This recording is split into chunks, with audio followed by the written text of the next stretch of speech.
Here we go. Can you hear me well? Do I sound better than I did before? Alright, good.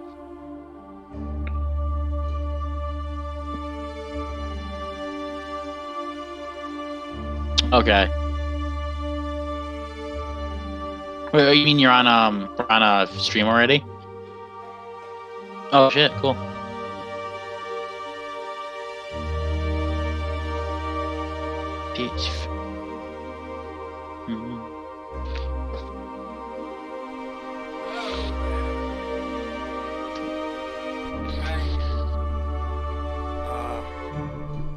If you give us a minute, we had to get some people together.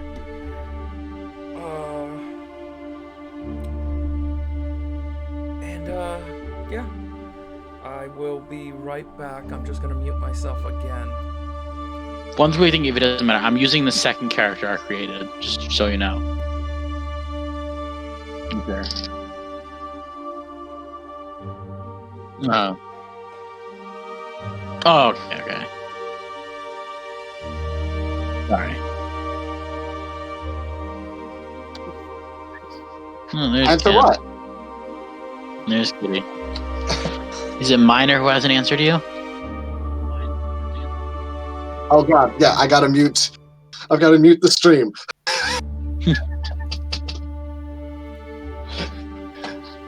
It was one of those feedback loops where you put the mic and the speaker way too close together. Christ.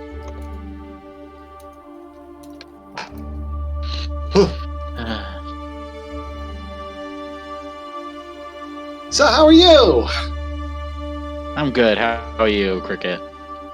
I'm AK Hunky Dory Dandy. That does not sound true. I'll talk about it after the stream. Alright. I should probably get the word out. Oh, here's Miner. There we go. The inconvenience has arrived. I don't know if he knows he's muted. Guess we'll find out.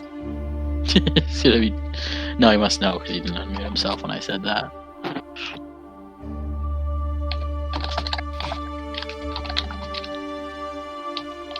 Five people. Oh, Miner's gone. I don't think Miner knows how to unmute himself. I think that's what's going on. Oh, there we go. There we go. How's it going, Miner? It's going good.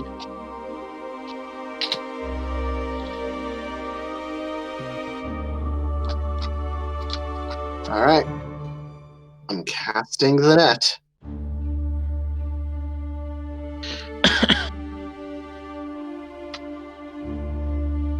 This is Poggers, guys. We are about to play Omni on a stream.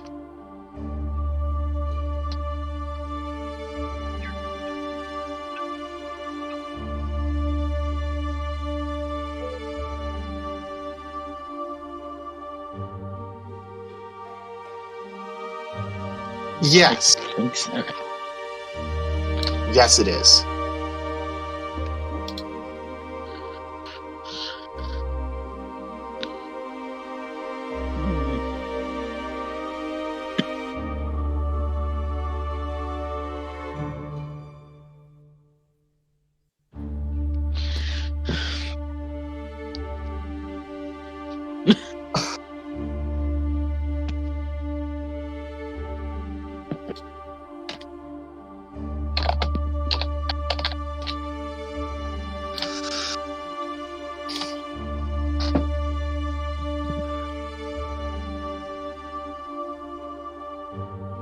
All right.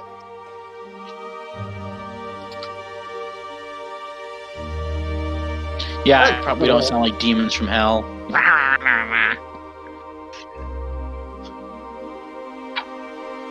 Oh no. The podcast? Get a mug up Oh, okay. and stuff. I am totally here. Good, Yeah. good.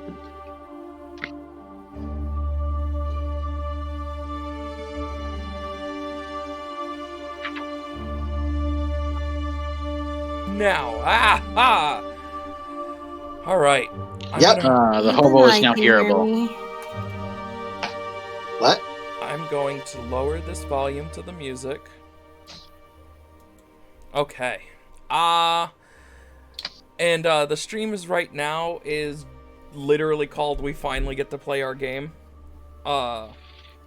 Exciting. It's under Dungeons and Dragons because there's no label. There's no generic tabletop thing. Yeah, which I think they really need to do because that would be helpful, just like they have in real life. However, I mean, I'm gonna disable this font. Hold on.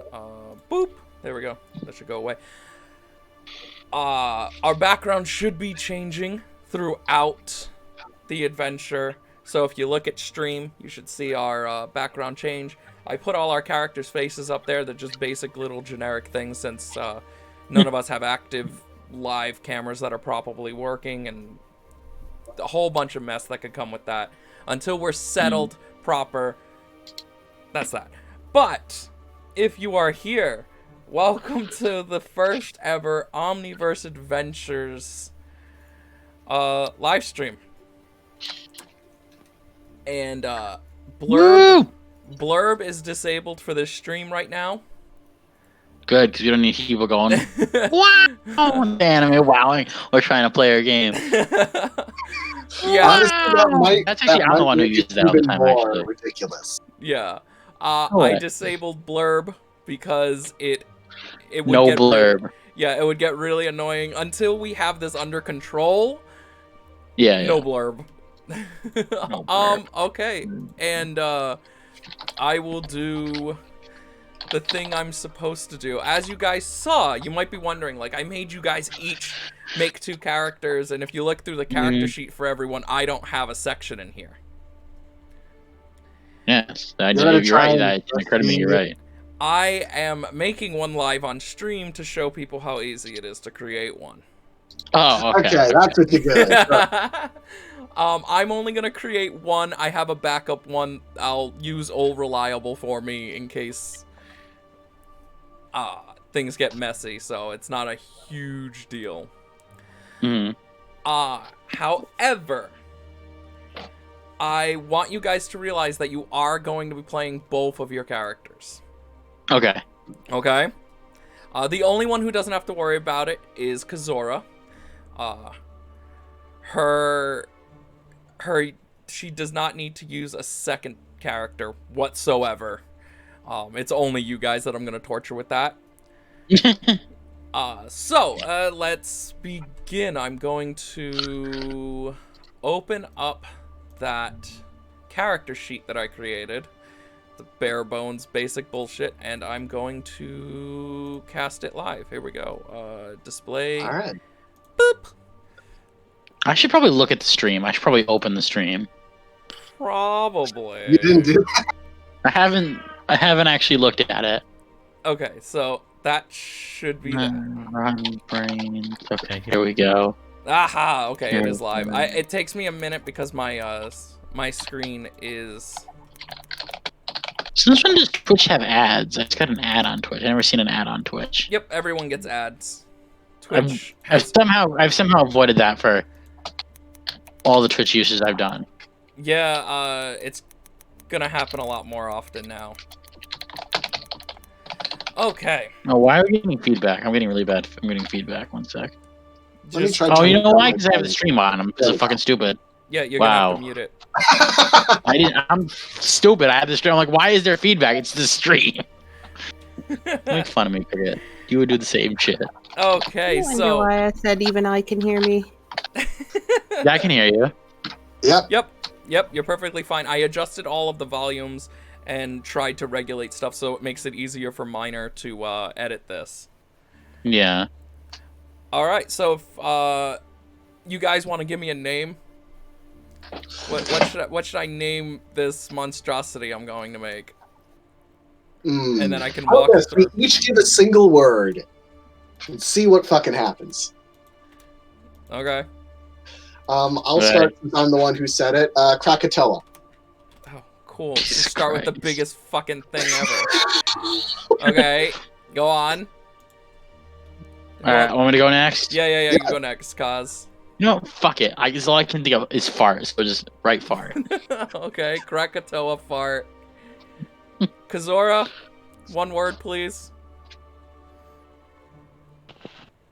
Shoe. Okay, shoe. Great. Shoe fart. Great. And minor, one word. Bat. Cool, thanks. So, let's go ahead. This is gonna be awful. So let's see. Let's list our things here. Hold on. We got fire. Why is that a capital? Oh, there we go. Fire. Playing a serious game, guys.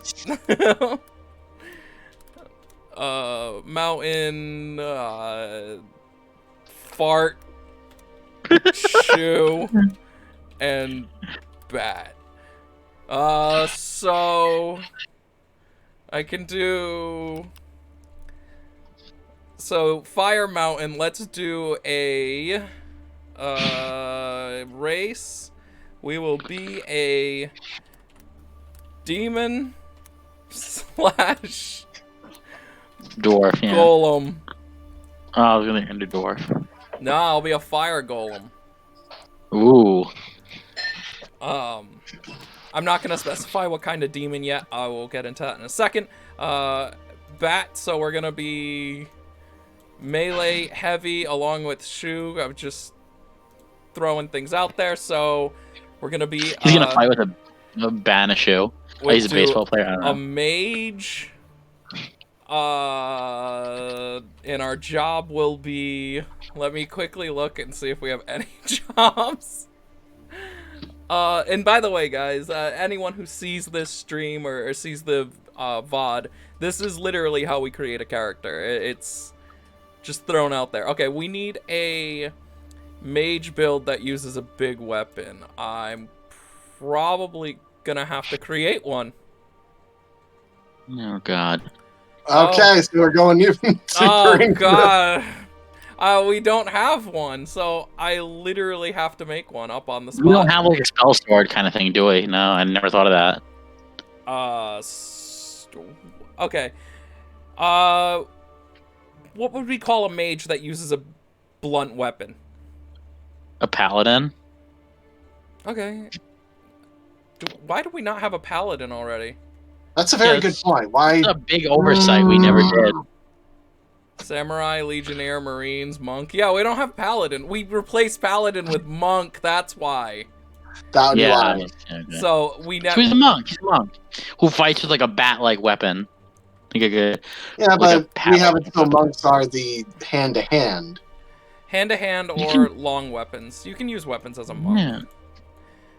It's not written on Yeah, here. he's like. It's not written on there. Yes, like, it's not written on he's there. like a 'cause it's not martial arts type character, so it could be like a bow staff or something Oh. like that.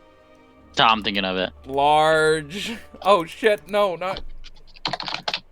Okay, let's do large.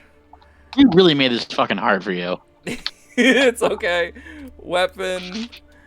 Why am I typing everything like an idiot? Oh, that's right, because I am. Large weapon and defense spells? A demon with a large weapon sounds like an Oni. Mm. Yeah, we're building up an Oni, aren't we? We're gonna have a big Kanabo. Kanabo staff. Fucking, I hate everything right now. Yeah, because these other characters, main character is also an Oni, isn't it? Forgot about that. Yeah, my other character's an Oni. This is subject to change. I'm gonna put that there and Mhm. highlight Oni. this. We already have a samurai class. We have a samurai and an Oni. We're gonna look like giant weebs. Al Oni? Well, here's the thing. It's subject to change. I don't think I we're gonna know. keep the name Oni, obviously, because I know, but that's a Yeah, race no. of demon. Okay, so I'm gonna do this basically a paladin, but bad. You could Oh, also so just an have anti-paladin. paladin and then have it so there's dark paladins that are just. I still know. bad. I'm just I'm You know, doing good this night, as- evil night. Night night. Let's do this. It's gonna be I Why are you Night. building forts? You going night night? strength and Night Night is one of my favorite characters from Undertale. Never played Undertale. strength and what else should I put? Wisdom, endurance. right, for magic. Yeah. We'll do whiz. Don't we already have a whiz strength? No, our warlock is already whiz. No, it's strength. I don't know. Fuck it. The first is always the most important, and the second is the reliance skill. So like Okay, they yeah, rely on that yeah, one, but yeah. they I mostly would use the think, first one. yeah. Okay, that makes sense. We'll worry Okay. about that Uh, as we okay. rough this out. Let's go. So we're mage, Oni. We're making this way harder for ourselves. All right, so our C laws, obviously our strength would be super high, so let's do like 9. So, I'm gonna do 9 for now because I want to see, because I'm gonna need a lot of wisdom and endurance to Right. tank hits and whatnot, and we don't have any orbs at the start, so that's 8 to start with. So 8, and then charisma. I'm a golem. I'm already pretty terrible at speaking to people, so we're gonna do a 1. Our team is made up of terrible terrible uncharismatic people. Blah, blah, blah, blah, blah. I'm great at speaking. Uncharismatic people. Mine's uncharismatic for a good reason.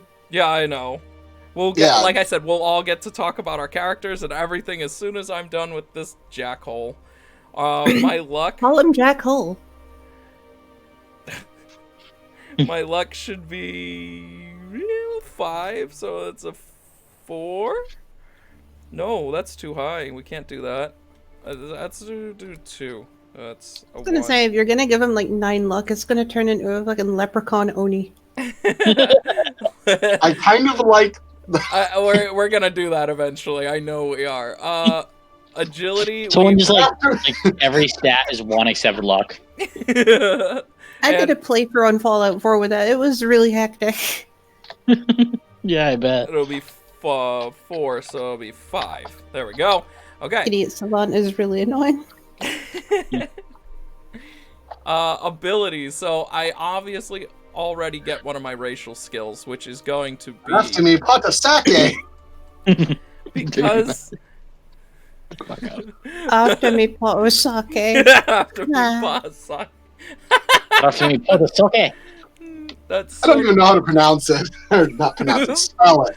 I It just depends. pronounced it. If you go from like the northern side to the southern side, it's very different. Okay, here we go. We got the demons. So, infernal.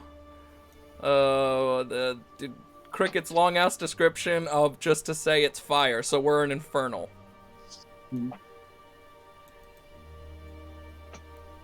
A Kai Oni. Light it up. All right. Like again, we're an infernal golem. There we go. Wait, we don't have. Do we have wings? Is this? Okay, no, we have infernal. We know our game inside and out, Oh guys. god. Wait, so So I you're- have terrible charisma, but my skill, my racial skill is the ability to talk to people well. Well, that's not min-maxing. You're building for fun. All right, so because we chose a mage, if you look at our It's job, your Christian's gonna be fucking 2 due to your own racial ability. I know. Our classes. Oh, here we go. Why is it not? Boop. Boop boop boop boop boop boop boop. There you go. I still gotta play an ant character, partly to just freak Hobo out. Okay, so Worker 42. Worker 42. We are playing a mage, which means Masters of the Arcane or Tech. We have to change that, but we just haven't yet. You start each battle with full EP, and you get 1 gear and 3 abilities. So I get 1 gear, which I think we know what that is. Spiked Club. Just gonna go with giant Seen An enough club. armored Digimon to know gourd where of- this is going. Of alcohol that you swing at people. Just gonna go with a giant club. Next we're gonna choose our abilities. So we can go down to which aren't put on because they were still remainers. Yeah, these are all remain. You know what? We're gonna do elemental roulette. Yeah, because that is your baby. It is literally the first spell I've ever come up with for this game, and I love Elemental Roulette. Elemental Roulette is fan-fucking-tastic. My favorite spell ever. I love it. It's so useful and handy. And am I getting paid for this? Let's. Elemental Roulette is basically like playing Russian roulette and with a hand grenade. That's how I describe Elemental Roulette. Yep. So it's like wild magic, but elemental only. Yeah. So instead of skeleton ball, I'm gonna do spike ball. Skeleton ball. I will change that after. So spike ball, I'm thinking we will make it like the golem can stomp on the ground and a giant iron ball will come out of the ground and he just smack he's an it. earthbender. So he gets to smack a giant ball. It's a golem. It's in its chest. It's just gonna pop out. I was expecting you to make some pun with goal in golem and a ball, but it didn't materialize. No, that would be too easy. No pun is too low for you, to be honest. I accidentally do puns, apparently. Okay. So we need one more. I accidentally that pun. Let's do stick with the iron thing. Iron armor. So I'm like, how to get iron gut, and I'm like, every character's got iron gut. Wow. Only one race has iron gut, but The worms, yeah. I will show what I did to yours to make it work canonically right now. Because we're not going to use... obviously, we're not going to take your custom race, Qtopian, so I made it work. Iron armor grants... Cool, I'm totally not what I wanted. Turn that off. Thank you. You know what? Gain iron skin for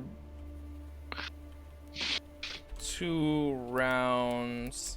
Increase armor by D10. There you go. This is like something monks get at like 15th level, and at 20th level it changes to diamond skin. Yeah. That's kind of what my thought process was there. Okay, iron skin. There we go. And I get a giant club info. We're not going to be too concerned with that, but I am going to keep the Fire Mountain Fart Shoe Bat. All right, so this is my proposal for my part. He's a he, right? Yeah. It was a demon oni who was part of demon oni society until they developed a condition where they farted too much, so they were rejected from oni society and had to become a loner. How about that? I was going to say a shoe cobbler who got killed by a giant bat and then rebuilt by his friends. Or I could just name him Flart Trim. Yeah, that's fine. Cause's explanation sounds like a Bobo character. I've never actually watched that show, but I've heard of it. So I'll call him Flart. You would love it. I'll call him Flart Trim. Okay. Flart. I'm 5. He's Paul Flart. Full Flart golem cop. I'll flart the flesh mold. Okay, there we go.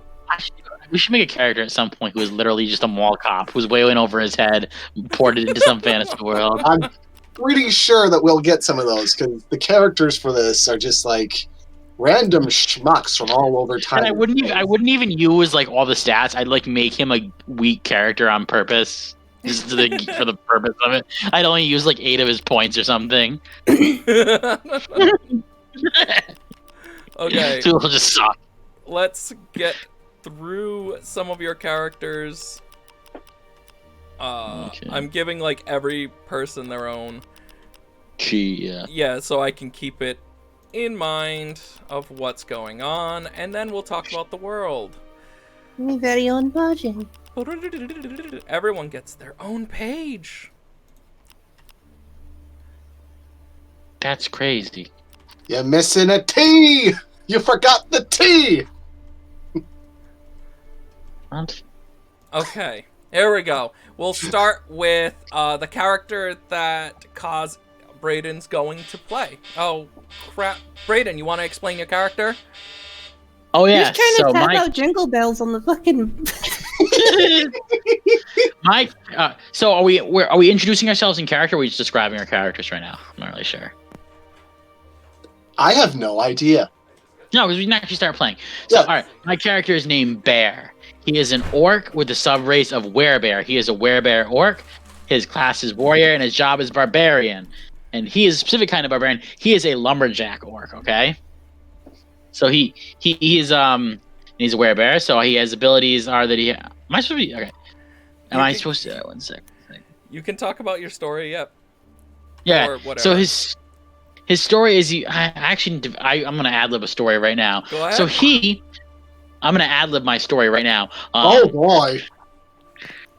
So he was an orc living in the northerly lands of a western continent, and he was part of orc society. In this world, orc society is kind of been pushed to the side because there are other races, particularly the elves, who have pushed out the main branch of orcs. And have kind of they're like Native Americans basically. They've been driven out of their lands. They kind of live in like little areas in the forest. And this orc, he was a part of a village, a town, somewhere. But he was a werebear, which means he had the ability to turn into bears. And in this society, they didn't like that. They were against that. They considered them frightening, dangerous. So he was kind of pushed the peripheries of society and ended up becoming a lumberjack. He lives in the woods. He cuts down trees. He drinks maple syrup, and he wears flannel clothing. And he Are the does his pelts thing he in the wears flannel patterned? No, he's not wearing flannel pelts. He's wearing a literal flannel. He's a Canadian orc, basically, is how I'm imagining this right now, who can turn into a bear. Yeah, that's what I'm going with. He is a orc man who lives in the woods. That's why his charisma is so low. He's unlucky because he got booted out of society, and he's strong and agile and endurant because he lives in the woods cutting down trees. That's his story. Okay. Next we'll go into Kenny. He fights with an axe. That's important. Yeah. Next is Kenny. Kenny, what one you wanted to play as your first dude, right? Your goblin? Yeah. All right, you want to explain your goblin hunter? So I did a warrior/hunter. So I wanted to see like a goblin with the single barrel shotgun. So I chose the SS-12 single barrel shotgun, and I just wanted to straight up to see like a gray goblin with just a huge medium but huge size shotgun. Is he able to rocket jump with his shotgun? He doesn't need to rocket jump when he has his other gear. Yeah, because I have a sack of grenades that I can use. Him is grenade Santa Claus now. So, grenades in a bag, over his shoulder. It's great. He doesn't drop. He doesn't give you a lump of coal. He just pulls the pin and drops the grenade into the fireplace. Ugh. Eat this. Miner, you want to tell them what your close range weapon is in case you run out of grenades and ammo? So my close range weapon is a steel buck knife. So I have a big hunter buck knife. Made out of 100% all natural bucks. And now you can tell them your story that you and I did together. So with the character that I made, I was kidnapped at a young. Oh my god! I was kidnapped at a young age. I was forced into science experiments by a madman trying to make submissive goblins for years. He wanted a goblin GF. I was gonna say something. A lot of people do. It's quite scary. Oh god, let's not go into that. Okay, Yeah. Go on, Miner. Finish your story. For years, he was tortured by product And prodded. until one day he broke free from his cage and grabbed a shotgun from a guard and escaped. Now he's on the run. He uses his wit and agility to stay out of sight. Years of being locked up and treated like an animal made him very antisocial. as well as ghosts among others. And only things he loved is his weapons and a big bag of grenades. So he plays a antisocial, tree-dwelling goblin who loves his shotgun and grenades. Wait, this could be conflict because my character is a lumberjack and your character lives in a tree. No, I think it's just more if he uses it to stay away from people. Oh, okay. So, But Looks like he you're down has in your tree. What's he gonna do? Miner has a new ability that's introduced to the game that he came up with. You want to tell him about your ability? Oh, so I did I have like this small thing, like it's like a small rocket launcher, but it has a net in it, so we called it net trap. And every 3 turns I can place or throw it, and I have to roll a d6. In his case, he can shoot it. Yeah. So I have to roll a 3-6. So like if I get a 1, I trap myself with And I forgot what your goblin skill is. It's Spark of Genius, which is a really good skill. I'm adding that now because I totally forgot to do that for you earlier. And Spark of Genius is just the skill, their racial skill. Basically, once per turn, a goblin can tinker or deconstruct any item they have to make it into raw materials. Then they can roll a d6 for how good those materials are, and then they'll be able to either use it to upgrade gear. But they can't. They can take apart anything and put anything together, but not at the same time. So there's their thing. You know what? I never even gave you your. Oh wait, you did get your racial skill. Okay, you took. You took rage. Yeah. Okay. I wanted to make sure. And Forest Survivor can create healing maple syrup when near trees. Oh, that is so cool, Kaz. I didn't even realize it. Yeah, it's something stupid I came up with. It's nice. I like That it. will be very handy, I think. Okay, we're gonna get into Ken. You want to play Jebediah Toadstool? Yes, I do. Go Jebediah Toadstool. Don't do the voice, please. Well, I'm already working on a voice for my character. Oh, fucking.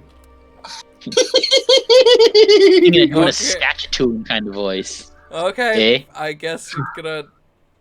We're doing Be a this. Canadian work, eh? Oh, fuck me. It's a pleasure to meet y'all. If you make fun of this, I'll hit you with my axe, eh? He uses his. He is I hope- a wandering I hope- minstrel, a bard, and his tool of choice, his 3.5 string banjo. 3.5. Okay. Go on. There we go. And basically, he wanders around doing whatever he can to make ends meet and not get kicked out of town because of his horrible noise pollution. Because he isn't actually that great at it. But he thinks he is. This is such a Ken character. This can result in mass confusion, hysteria, and usually nothing really healing. But, don't tell that to the poor guy. It might break his I little have to heart. deal with my maple syrup instead of your music. I get it. He has pretty high charisma, though, so that helps us out a bit. But for a caster, he has very low wisdom. So he has really good charm, is what you're saying. Yeah. He has that southern twang charm. Yep. He's Appalachian. Appalachian. I really want our characters to be friends. The Canadian orc and the Frog. the friggin' banjo playing Southern frog dude.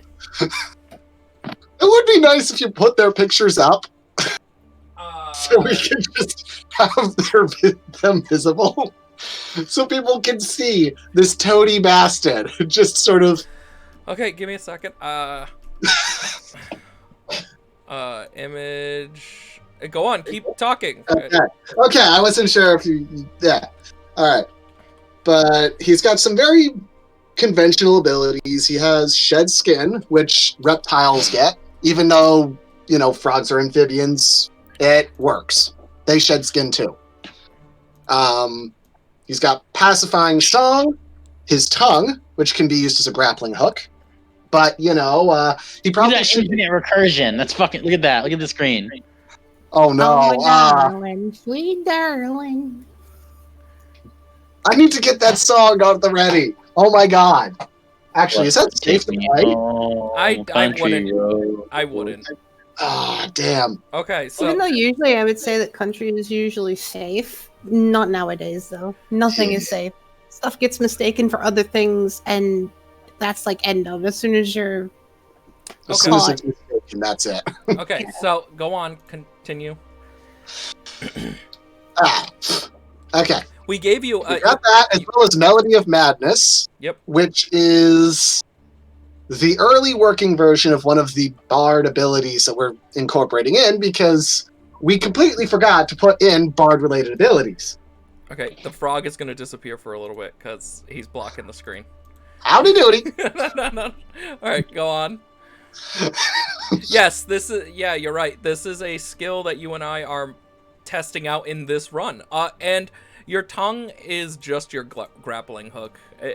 That's normally a skill that everyone can get. It's a generic skill, so Yeah. it's just fun to play around with it. So use your imagination. You have a tongue now. Yep. Bonk. That's a weird thing to imagine. Yeah! You have a grappling hook. Bonk. He just licks instead.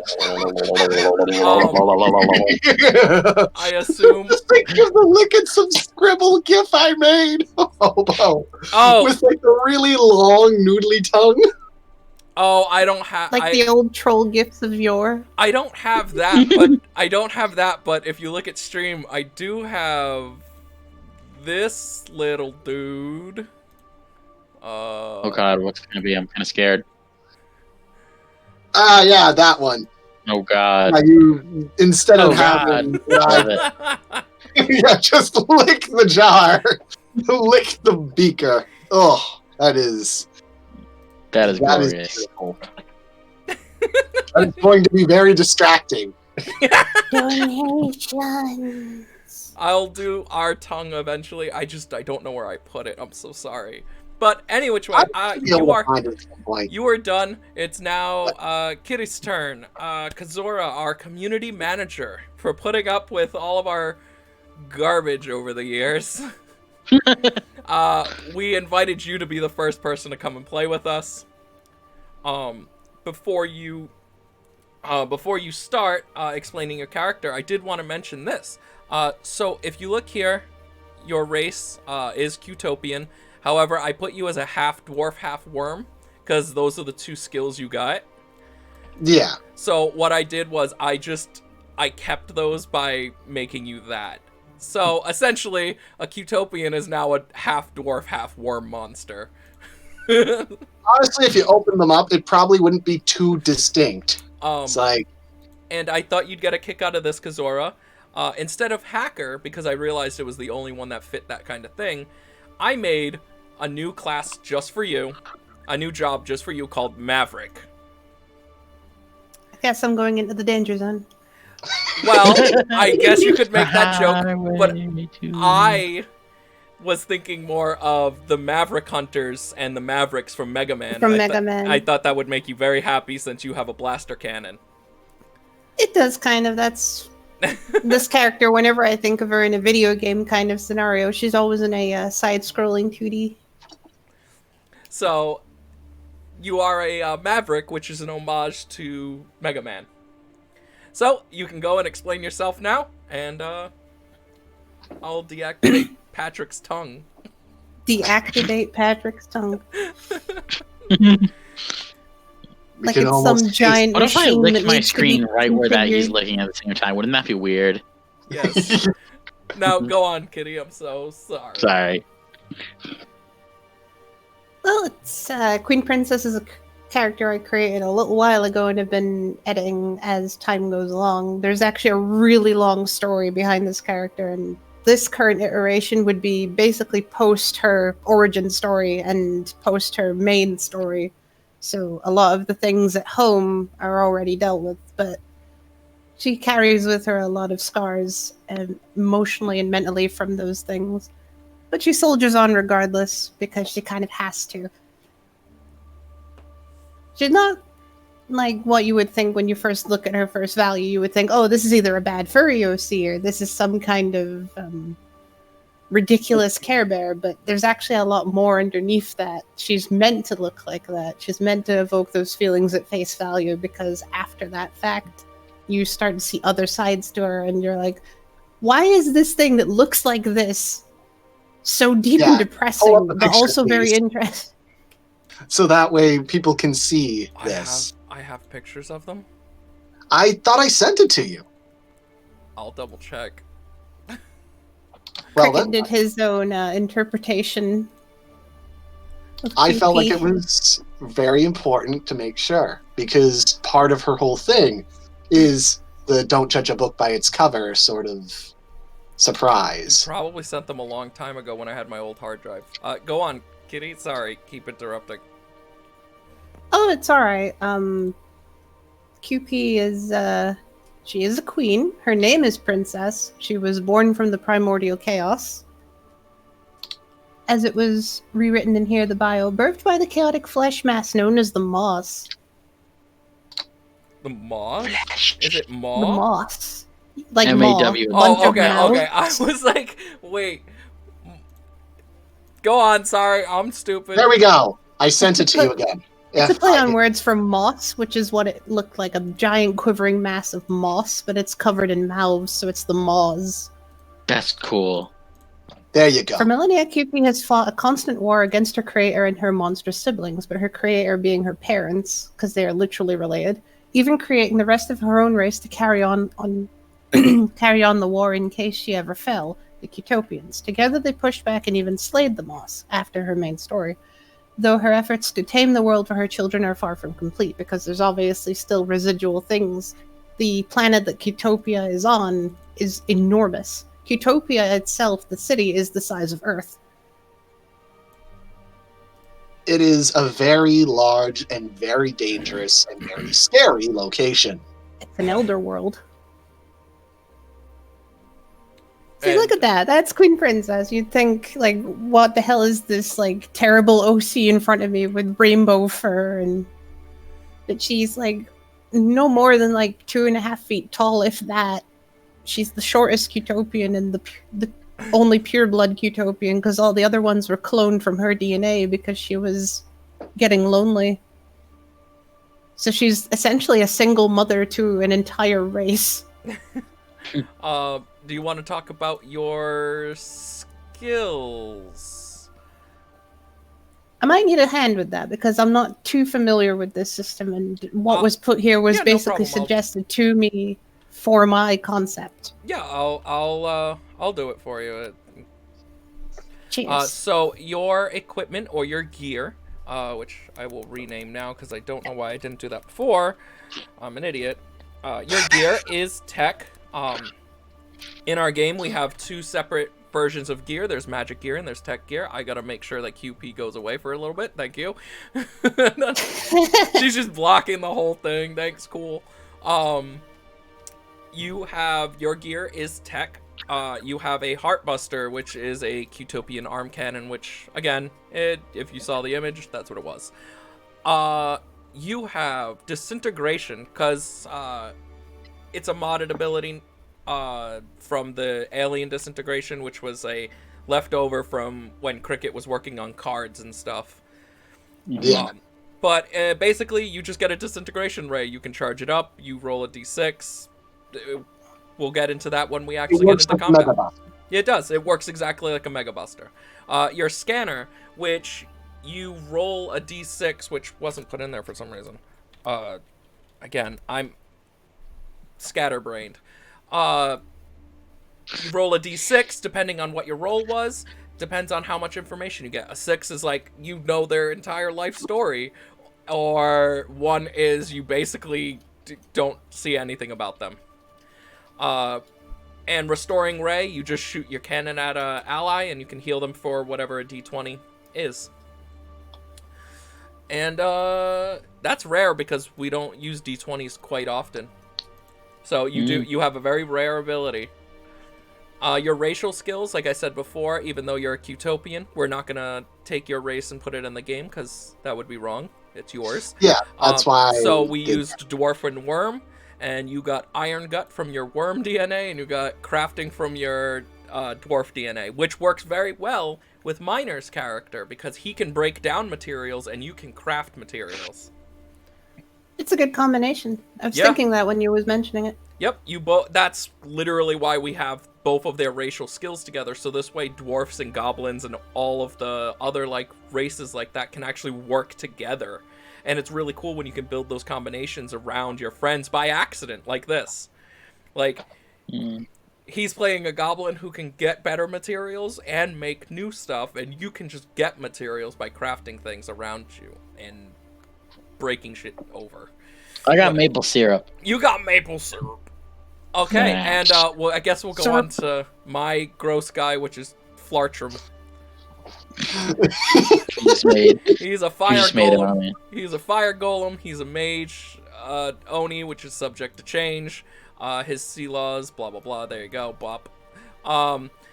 His infernal tongue is from his demon DNA, which doubles the charisma. So yay, I get 2 if I pass.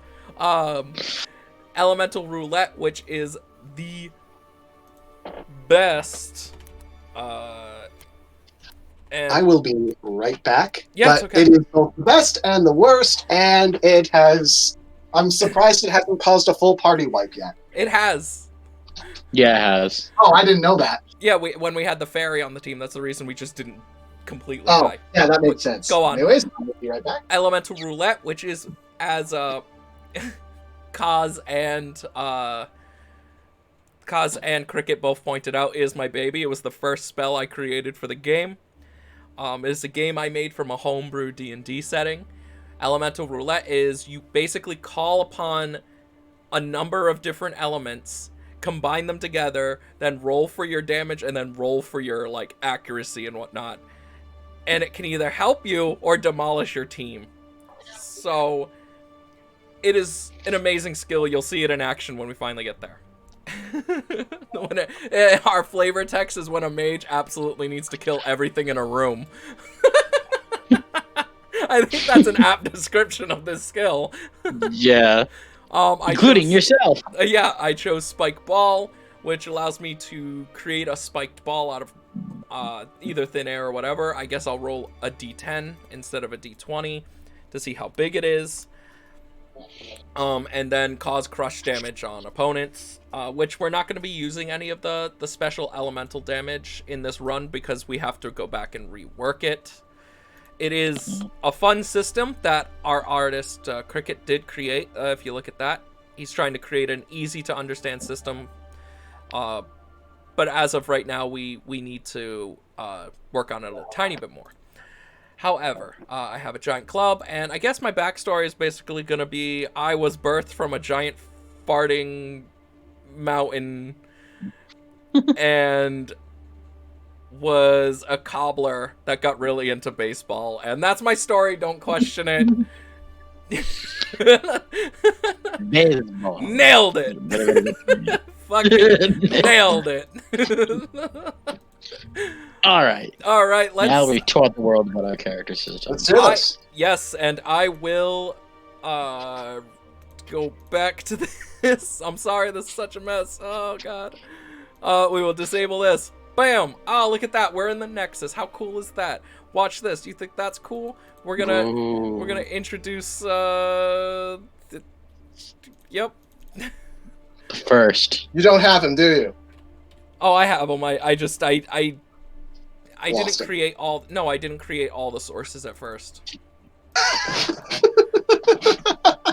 Here is our testicle monster. I did not notice the first has 4 hands until now. Yeah, they like You kind of know? deviate at the elbow, right? Oh. You know, I bet someone with an assault rifle could kill this guy really easy. Yeah, but then he'd just, like, come back and be like, would you not? I'm referencing something from the past. I know. Yeah. I know. Could you fucking stop? Okay. This is how our I game want to. works. All of our I was characters... referring to the Pokemon before. Yeah. Hit him with the gun.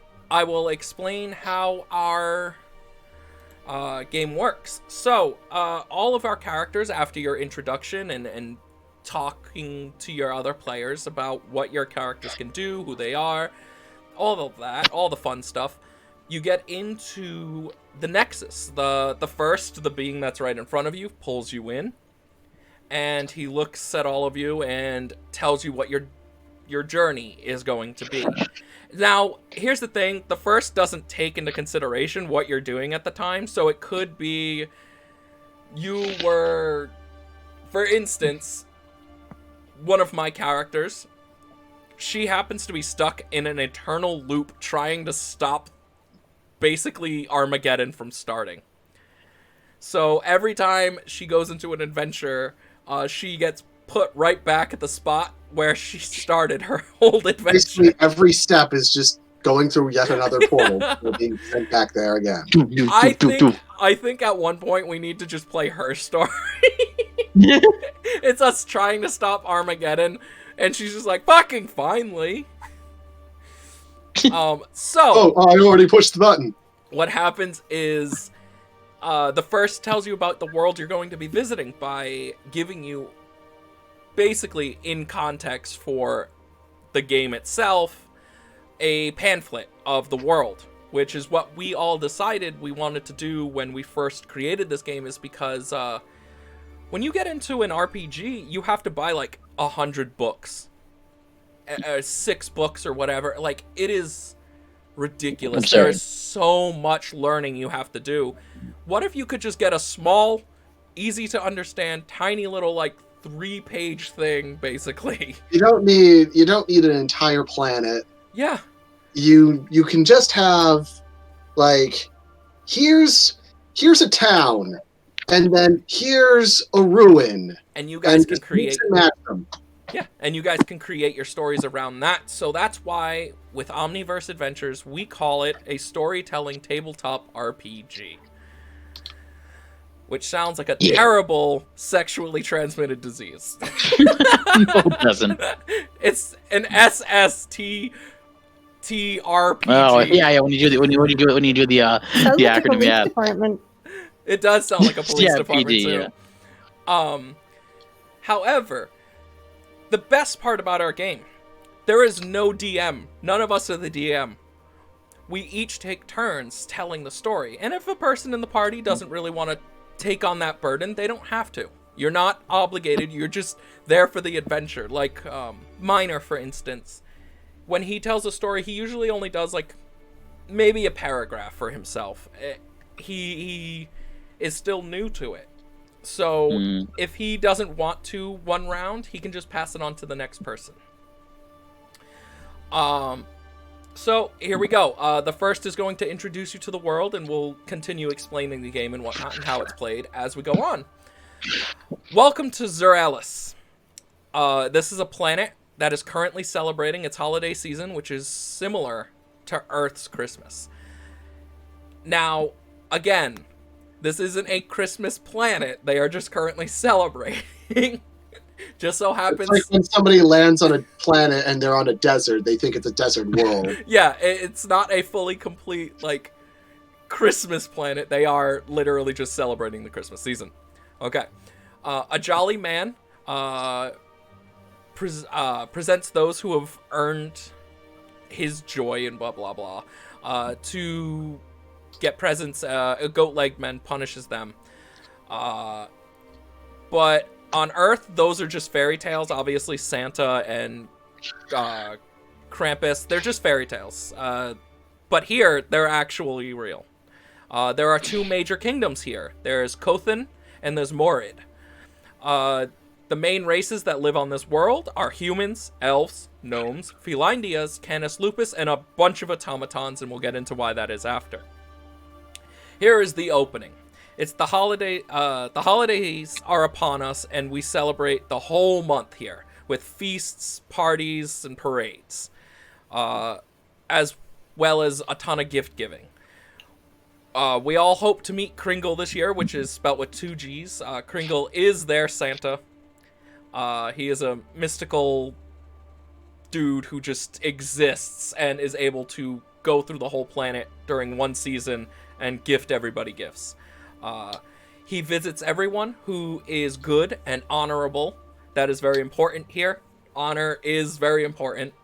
We'll get into why as we go through the story. For the year, he gives those presents. However, you want to avoid meeting Krampus. He's not a bad guy, but he does punish those who are evil or dishonorable for the year. And like I put here, I made it very obvious. However, he does not do not think Krampus evil. He does not take joy in punishing others. He is just there to basically be the counteractor to Kringle. He's just doing his job. But people do celebrate Krampus. They do enjoy his presence because he keeps balance, and that is very important to this game. Here we go. The Kingdom of Kothan. Alright, the Kingdom of Kothan is a very peaceful place. Humans and elves live together, where there are some gnomes, but we barely see them. They're here and there, dotted all over the place, but not very consistent. We don't know why, but you'll have to come up with a story with that while you're playing. The Kingdom of Morid is consistently up and down. One day they're peaceful, then the next they're threatening civil war, and you can guess why. It's filled with dogs and cats. It is literally a city filled with dogs and cats. There are many small towns dotted around, so there isn't just the 2 kingdoms and that's it, because that's ridiculous. But they're the 2 main kingdoms, and there is a giant monorail transit train system that connects those two kingdoms that stops at many, many, many places in between. Imagine the train as the train from, shit, what is the name of the comic? Damn it. Kaz, help me out here. The manga? No. We eat babies here. Not Galaxy Express. No. The comic book, the French comic book. We eat babies. Oh, the Snowpiercer one. Snowpiercer. Now, you were thinking Snowpiercer, but it really goes to show where my mind is. What was when I think Polar Express? We eat babies here. Oh my god. I said a train where we eat babies. Cricket said Polar Express. Gee, Tom Hanks is scary. I knew that movie was uncanny, but fuck. You got Tom Hanks and Mandark in the same room. Any which way. So this giant train transports you from one major city to the next. Major kingdom, sorry.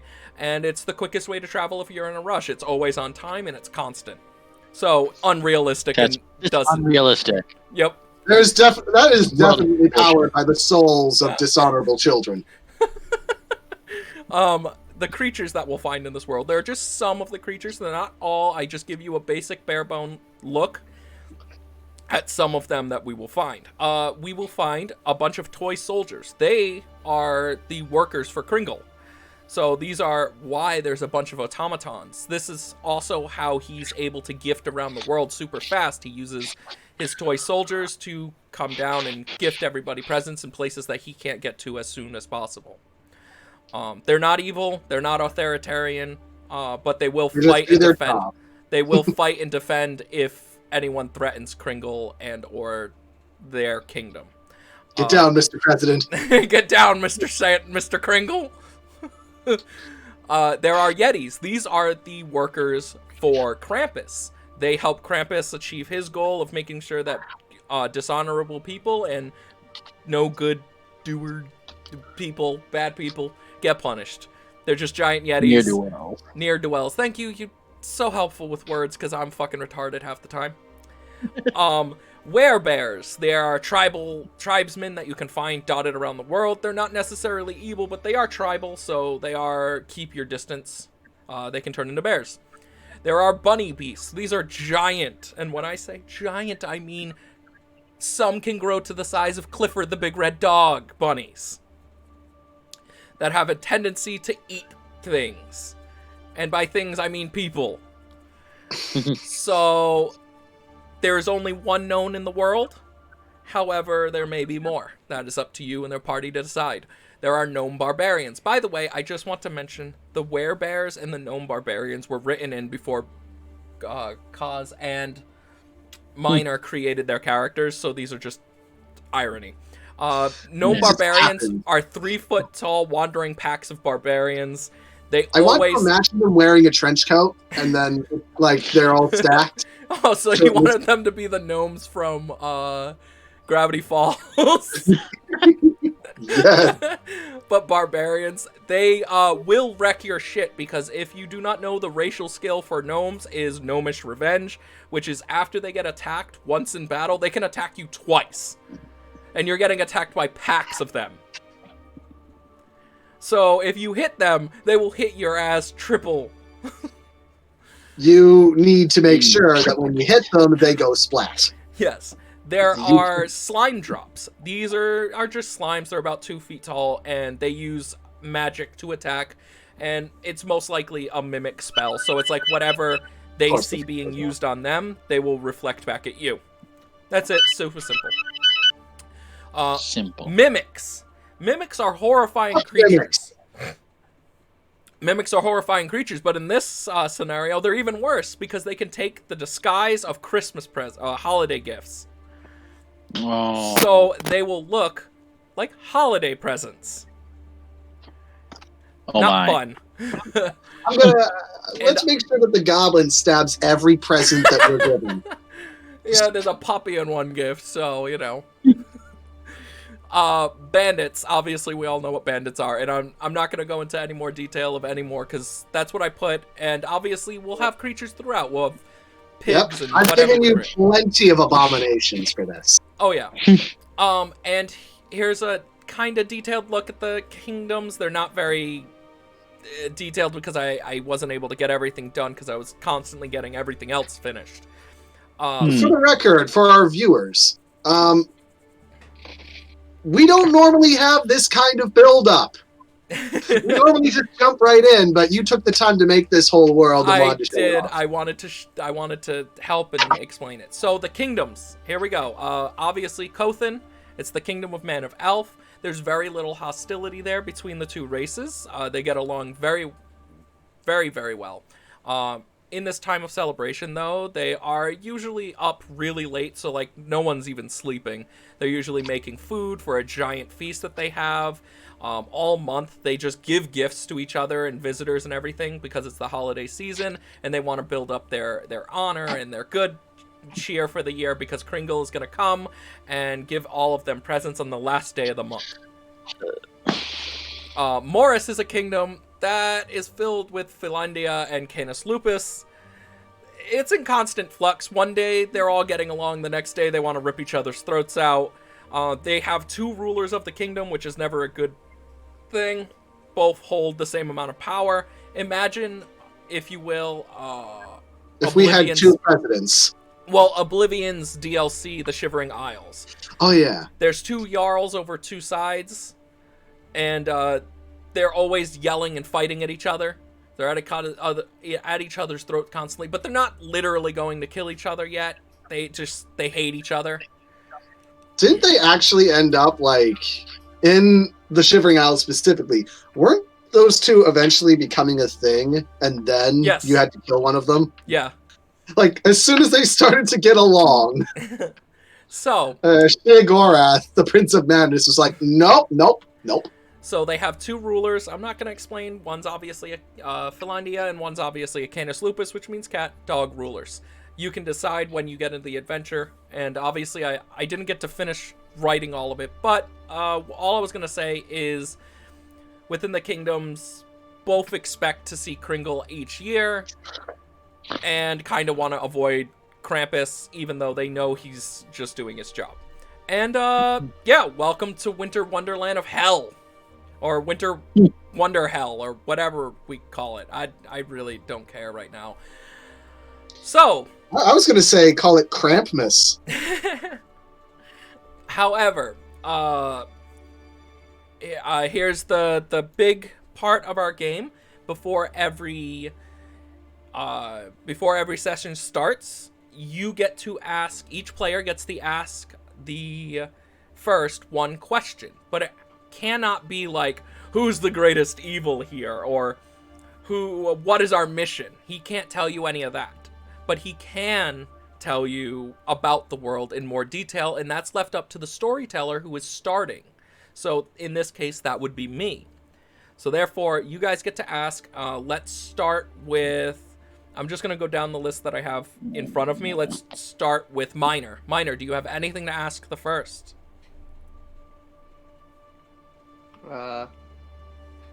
No. Just ask anything. Uh, What would your goblin ask? well, I'll probably ask how did I get here? Because, like, Oh. we could've Well- probably been in, Yeah, but it has to be about the world, remember. I don't, Okay, it's fine. I'm going to go with a question that I think all of you would have in mind. So, after being explained to this world, will you get any presents from Kringle?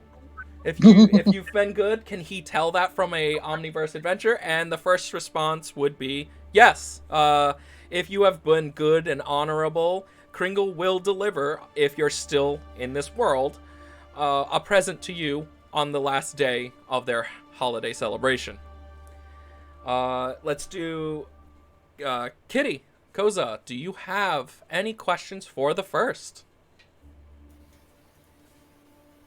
Will they understand me? Yes.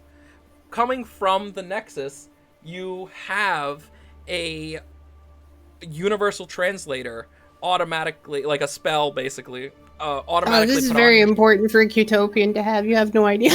So, yes, they will be able to understand you. Everyone in the party can speak the same language. Even if you come from a billion different worlds, you will always speak the same language to each other and completely understand. The only thing that can happen is if you get a confusion spell or a tongue twister spell. Or if then- somebody's accent is actually kind of annoying. then you might get a little worse. But other than that, no, everyone can understand each other with no issues. Oh, that's good. Kaz, Brayden, any questions for the first? Is there maple syrup in this world? There is tons of maple syrups because there's a lot of pine trees and a lot of maple trees. Excellent. I will be great in this world. Well, in question. Cricket. Well, I dare say, what is the current political situation in Morris? Are they currently pretty peaceful, or are they already at each other's throats today? At the moment, Morris seems to be very docile as the holiday season has made everyone cheer up and feel a little more docile this time of year. So you don't have to constantly worry about that this time of year. Unless you If get we ever involved had in a their southern politics. viewer, we just lost them. Oh, I ain't break- Yeah, we ever had a no viewer worries from the about south, we that just there, lost them. face. I am not brave enough for politics. And that concludes it. And the first will now open a portal, one of those discs you see behind him. He will now open up one of those and send us through. So what I am going to do is open up the next background. Woo! Let's do... doop. Sorry about this. I just need to add it. Here we go. Let's do... Oh, crap. That doesn't work. I guess we'll have to do this one. Disable performance. Let me snowscape this. This is a picture I made in NVIDIA Guggen.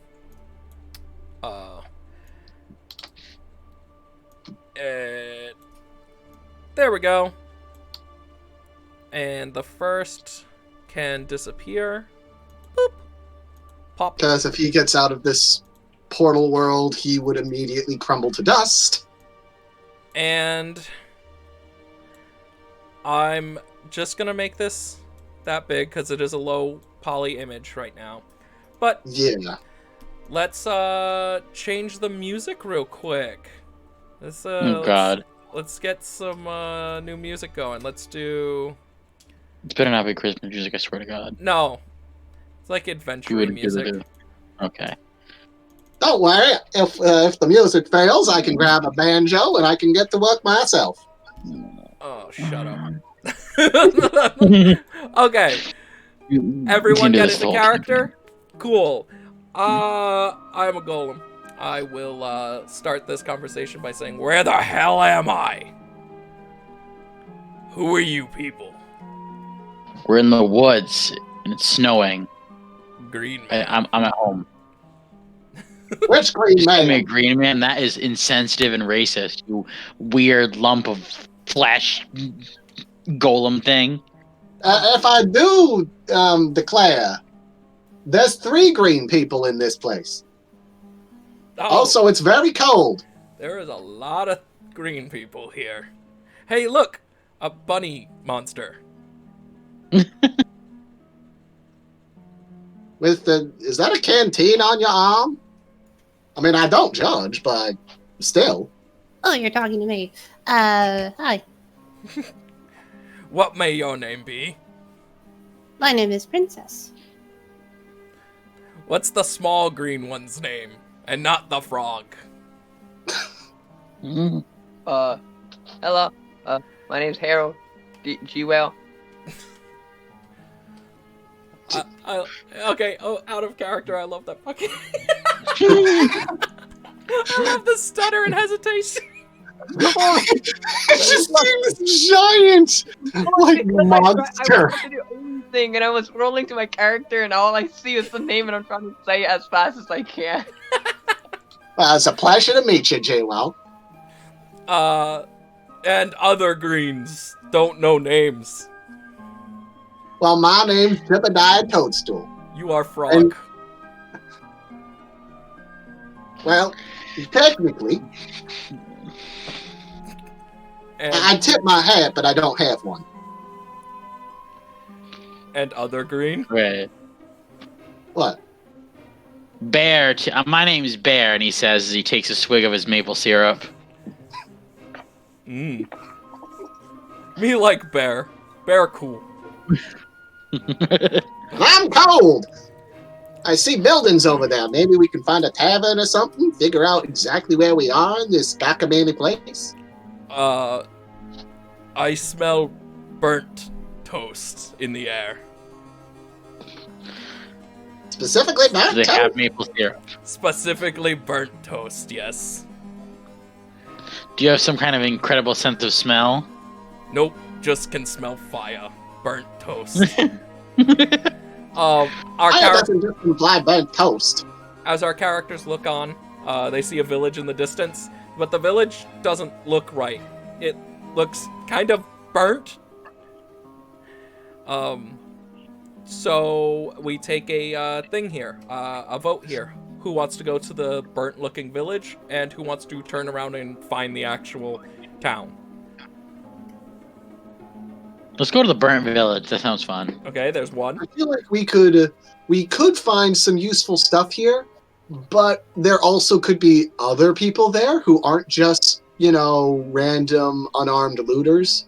Yep, that's called So a I was choice. going to ask if anybody here might have an ability to sort of survey the area, because they're not going to be able to sneak in. We've got 3 green blobs, a giant lumbering fire thief. creature. Princess could probably sneak around. The white, Yeah. small. Bear thinks this little frogman speaks too much. Maybe I should split his head with my axe. Calm down. Drink more I don't maple want- syrup. I have no Last thing- idea what toast is or why this water is stuck in this form, but we should probably go and see why that place is not the way it should be. Okay, and last vote goes to Minor. We should go. Okay, so we're going all together as a group. As we approach the village, we realize that it has been ransacked. There's arrows and flaming debris all over the place.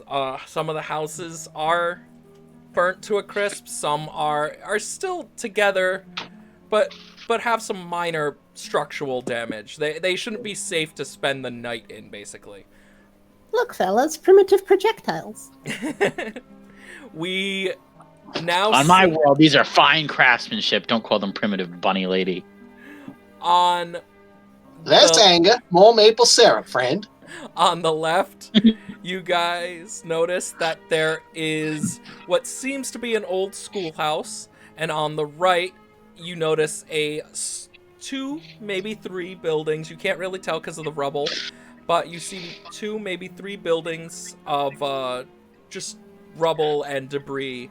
So, where do you want to take it from there? And right in front of you, by the way, I failed to mention, is a town hall, or what used to be a town hall, or maybe a mead hall. You can't tell, but it is a very large building. It looks like a place Explore where that people would large gather. building. It was probably the center of the battle here. Which Minor. probably made this the least. So why is this little frog a forensic battle specialist? I'm used to having to get away from angry moms, Minor. so I gotta actually pay attention to them. What would you like to do? All I know is I see a tree that I would love to hide in, but it's on fire. Can we get crispy maple syrup out of it? No. Koza. QP, sorry. QP, what would you like to do here?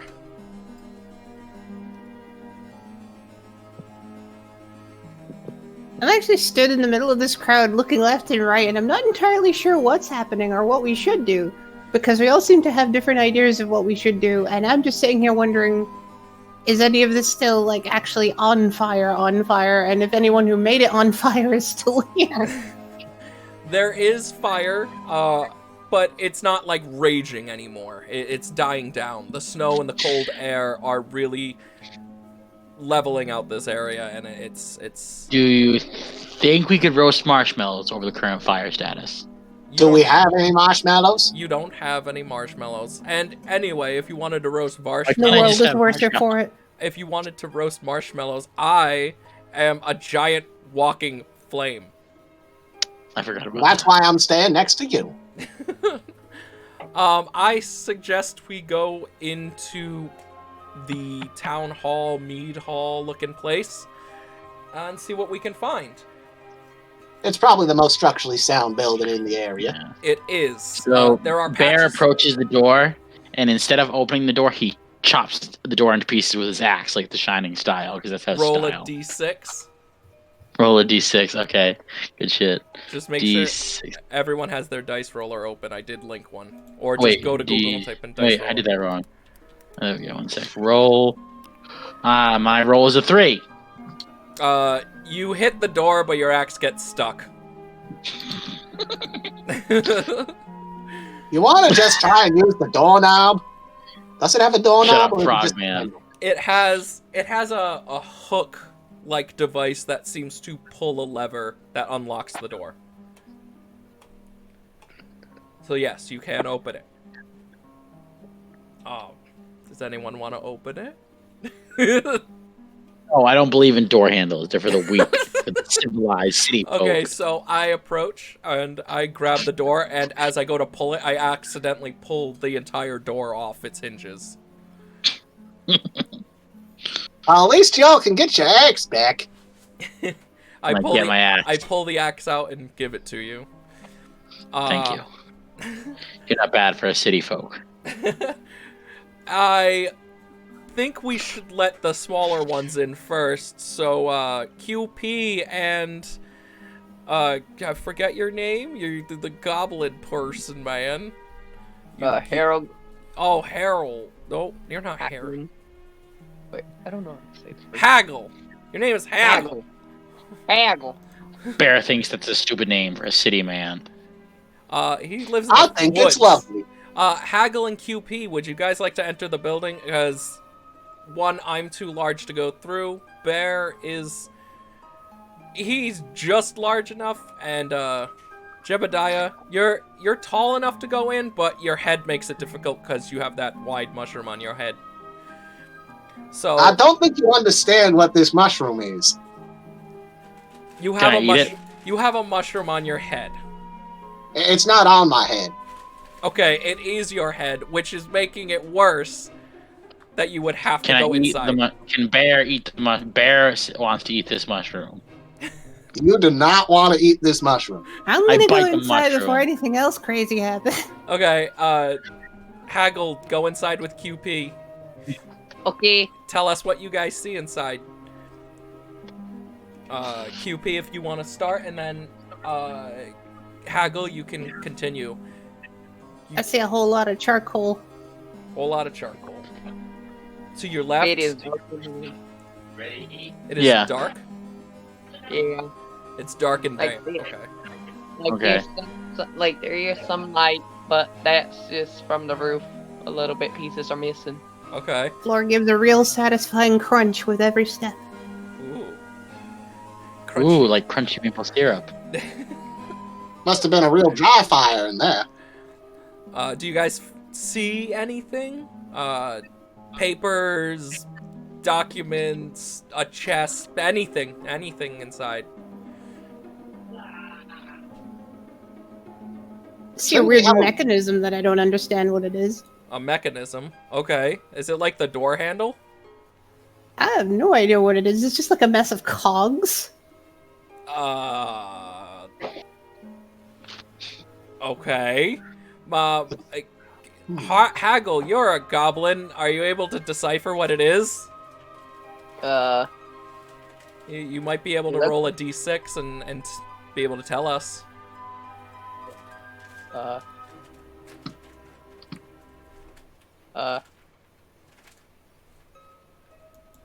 guess I can roll a d6.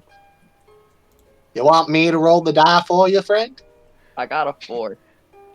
Okay, so you can just barely make out what it is, but you can't tell exactly what it is. So you basically see what QP does. It's just a mass of cogs. Is it connected to anything? Yeah. Or is it just a pile? Is there anything connected? It's just like a big box frame filled with cogs that are all interconnected, but I'm not exactly sure what the purpose of the construction is. It just looks like art to QP. Is it able to be moved, or is it attached to something? I'm not tall enough to reach that. Oh, so both. All right, let me work my way in. I can give you a hit. You're gonna I have can to work roll. it out. You're gonna have to roll a d6 to fit through Limbo. the door Bear wants to know why the Limbo. midgets are trying to pick up heavy things instead of the two strong men. because we can't fit in. It's a small house. If we were able to go inside, we would already be in there. But you and I can't fit through the door, like absolutely whatsoever. I got a Could you reach with 5. just your hand, perhaps? Okay, you got a 5, so you squeeze through, only scratching yourself. Ow. Nothing harmful, but you do get a scratch on your arm. All right, then. I suppose I should be able to just mess with this contraption. Can you tell us what it is? You're gonna have to keep rolling d6s every few turns in order to tell us whether you hit your head or something. Okay. It is very dangerous for you to be in there. You're just barely fitting in. Well, I got a 1, so I just hit my head on one of those ceiling lamps. Because it's a 1, it's a critical fail, so you definitely fell on your ass. It kind of looks like a computational device. Ow! Bear points and laughs. Ha. Bear, do you and I want to go around to the other side of this building where they're currently saying there's a Bear device? decides he's had enough of all this. He walks up to the wall and begins wailing at it with his axe to try to make a hole to get in. You gotta roll a d10. What D10, the okay, blazes are you doing, you fool? This place is unstable. I roll a 5. So you hit the building, and at the same time, your axe splits right through the wall, creating a hole. It doesn't do enough structural damage to cause anything to collapse, but inside they do notice that ash and particles are falling off the roof, and they ask you to stop. Quit it, man! You're gonna set We this can place see- down on top of us. We can see inside now, you and I. Okay, good. Did something. You could have just hit a window or something. That's Bear what I doesn't believe in windows. I They're was for the go- weak. I was going to suggest that we go around the building and see if we can see through a window. There's also possibly a back entrance for supplies to come through that you could have checked as well. Bear doesn't have time for your talking. Bear just wants to make a hole in the wall. Jebediah, you need to roll another d6 to stand up. God dang it, God dang it, 6. I'm fine. I'm fine. You hop back up. That's racially insensitive. And you can see clearly what the device is now. It looks like some kind of... I think I saw one of these back in the city. It's one of them mechanical computer devices. Used for counting things. Looks like it's Bear hooked up. doesn't know how to count. A P-word computer? A mechanical computer. Thank As you, in, it Vanessa. turns the gears, Hold on and the a sec. gears have numbers on them. And when you turn one gear, it ends up making the maths. I don't fully understand those sorts of devices, but I figure... Well, you got one of them fancy canister thingies on your arms. Maybe you understand this stuff better than I do. This stuff Bear is isn't a little listening to bit your Super City Man voice. below me, I would say. Okay. So it is a primitive counting device. I'm gonna roll a d6. I got a 4, and I just noticed that there's a desk next to the device through the wall. Since Jebediah's already has to roll every single turn, I'm not gonna ask him. QP, would you be able to check that desk and see if there's any papers inside? Roll a Sure d6. thing. Let's see.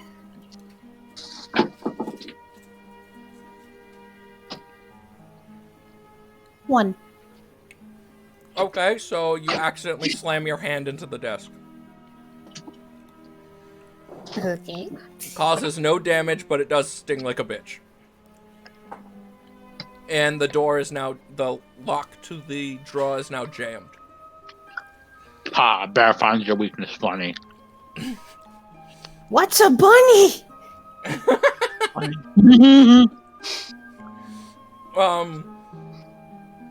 As I'm looking in, I notice more and more tiny details because the light is starting to sheen off of the snow.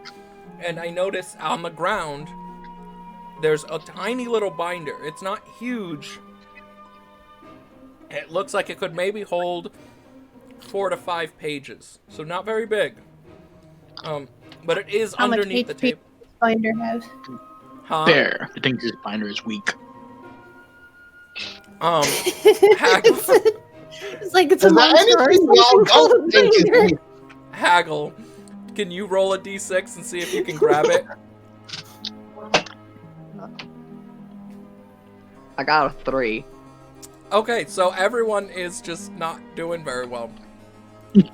This is like that fucking the floor in that one adventure that we did, Cricket, where it was just we couldn't get to where we needed to go to actually fight stuff because the floor was killing us. Yeah, okay, QP, could you see if you can grab it? Another d6? Yeah, another d6. We use d6s for actions, by the way. 5. Okay, so you definitely grabbed it. Could you hand it to me so I could read it? Sure thing. Here, Thank I you. hold it aloft to my head. Like as grab high as you can go. I grab it through the wall, and I open it up because I can read it outside. You guys can leave the building now, but Jebediah, you have to roll twice to get out of the building, so you have to get 2 4s or higher to get out of the building successfully. Oh god. Oh god. Ah! Ow! Number 3. You slip and fall. You don't talk in. You only take damage if you get a 1. Yeah, but I'm reflexively saying ow because I just fell on my tuchus. What's a tuchus? A derriere, a backside, a caboose. Okay. I don't know those words. How do Bear I thinks you people are strange. understand Bear will these return to the words? forest soon. You don't! Just roll your next d6. We gotta get you out of the building. Haggle and QP make it out of the building unscathed, obviously. Stroll right out. Just like, yeah, this is cool. He's slipping and sliding in fucking slush and ash. He's gonna come out dirtier than Miner's face. Oh god, he's gonna look like a black frog with bright red eyes. Ah, that was a 2. A Oh. 3! You fall and slam your head on I'm the just ground. gonna start crawling. Okay, roll it. Roll a d6 to see how successful your crawl ability is. He's getting his ass kicked by Okay, the you floor. can crawl. You can crawl. It hurts a lot because you're scraping your belly on a bunch of glass and Ow, ash. ow. But you make it out. You're undamaged. You just hurt a lot. You're covered in soot and snow and slush. Bear finds your suffering hilarious. He has the cuts and scrapes debuff. Yeah. Let's give you a quick debuff. Let's call it soot and cuts. If you want to write this down. I'm gonna write it down as... Are you writing it? Oh, you're writing it in here. Okay. I don't think I gave all of you guys access No, you to didn't. everything, and I am sorry. I will. Alright. I can change that later. All right. So you're gonna take a quick debuff. Dirty boy. Okay, yep, that works. You're gonna take a quick debuff of your not blind, but your accuracy is very low. It lowers your accuracy, and your risk to infection is higher. Okay. I Bear doesn't get a it. stick. So, I say, hey guys, look, I found inside this book, there's papers that are basically ledgers. They're and I hand the book over to QP, because I don't trust Bear with this book. Bear doesn't care. Bear can't read. You boys, you're fun. Bear's like in a corner trying to lick a tree. I would need a moment or two with this to actually study the language before I could read it. Nope, it's all translated. Okay then. We can make out, you and I together can make out that there seems to be, this used to be a business of some sort that took imports from a town or a kingdom called Morris. And that'd be why. He said that they were peaceful right now. This probably... I have a sneaking suspicion that ain't gonna last that long, if that's true. Between QP and I, we're able to make out that there seems to be a gnome's name written at the top of the ledger, as if they were the business owner. We can't really make out what their name is, but it's Sky, Ski, something like that. Bear doesn't understand. Why would the small man be leader? Well, Maybe he was the biggest of all. Maybe he was the tallest out of the small peoples. It makes sense since you and I can't actually fit in any of these houses. But Bear doesn't understand. You need to be big and strong to lead. Maybe he was smart. QP, do you notice Bear anything rejects else? this proposal. QP, do you notice anything about the ledger? I noticed that there are pages specifically missing that were not removed by any damage happened to the building. These look like they were deliberately torn or cut. Oh, okay. QP, do you want to hold on to the ledger for me? And you can I will do. write that down on your own little special pad that you have a new gear or item on your person. I suggest we head south. out of this burning hellscape, the ashy hellscape. Now that we I have agree. a dirty frog, and I don't like being a dirty boy.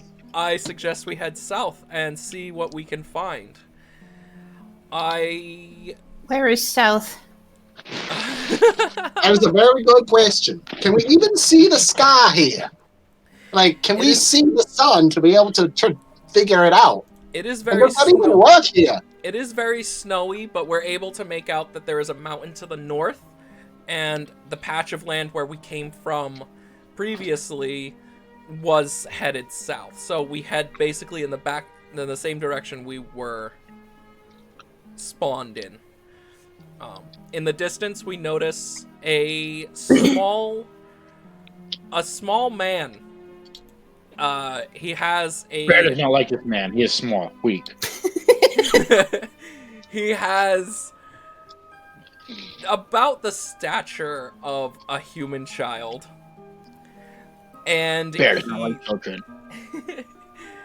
he seems to be carrying what looks like a sack with him, but it's too heavy for him to carry, and he's dragging it in the snow, and you can see that it's starting to rip in small places, and inside you can slightly see some shiny stuff. It's just gleaming. Bear thinks we should steal his shiny things. I think we should talk to him. He's probably one of the looters. And Bear does not like to speak. okay, so Bear wants to like intimidate Okay. this child. I don't think you creature. should need to. We don't know who it is. We just see them from behind. We can see that they are No, very Bear clearly. doesn't want to intimidate. Bear just wants to go up and ask him. He wants to ask him a question. Please. No, we want to put an accent. We can see Yeah, that it's please. either a human or an elf, because they definitely have skin. They're not a Felindia, and they're not a Canis lupus.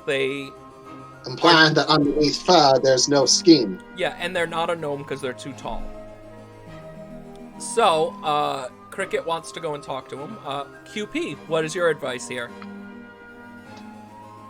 I'm not entirely certain about this whole like deal. Like, we can't really make him out from here, and So, trail So you behind agree? him. So we agree. kind We of agree observe with Bear him that we for should a fight moment him. or two so that we know where we stand. Okay. Haggle, what do you say?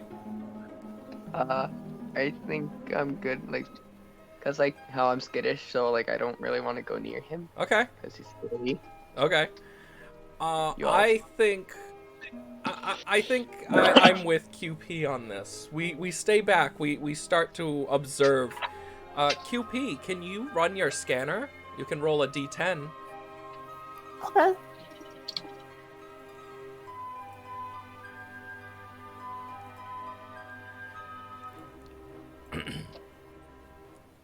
Ten.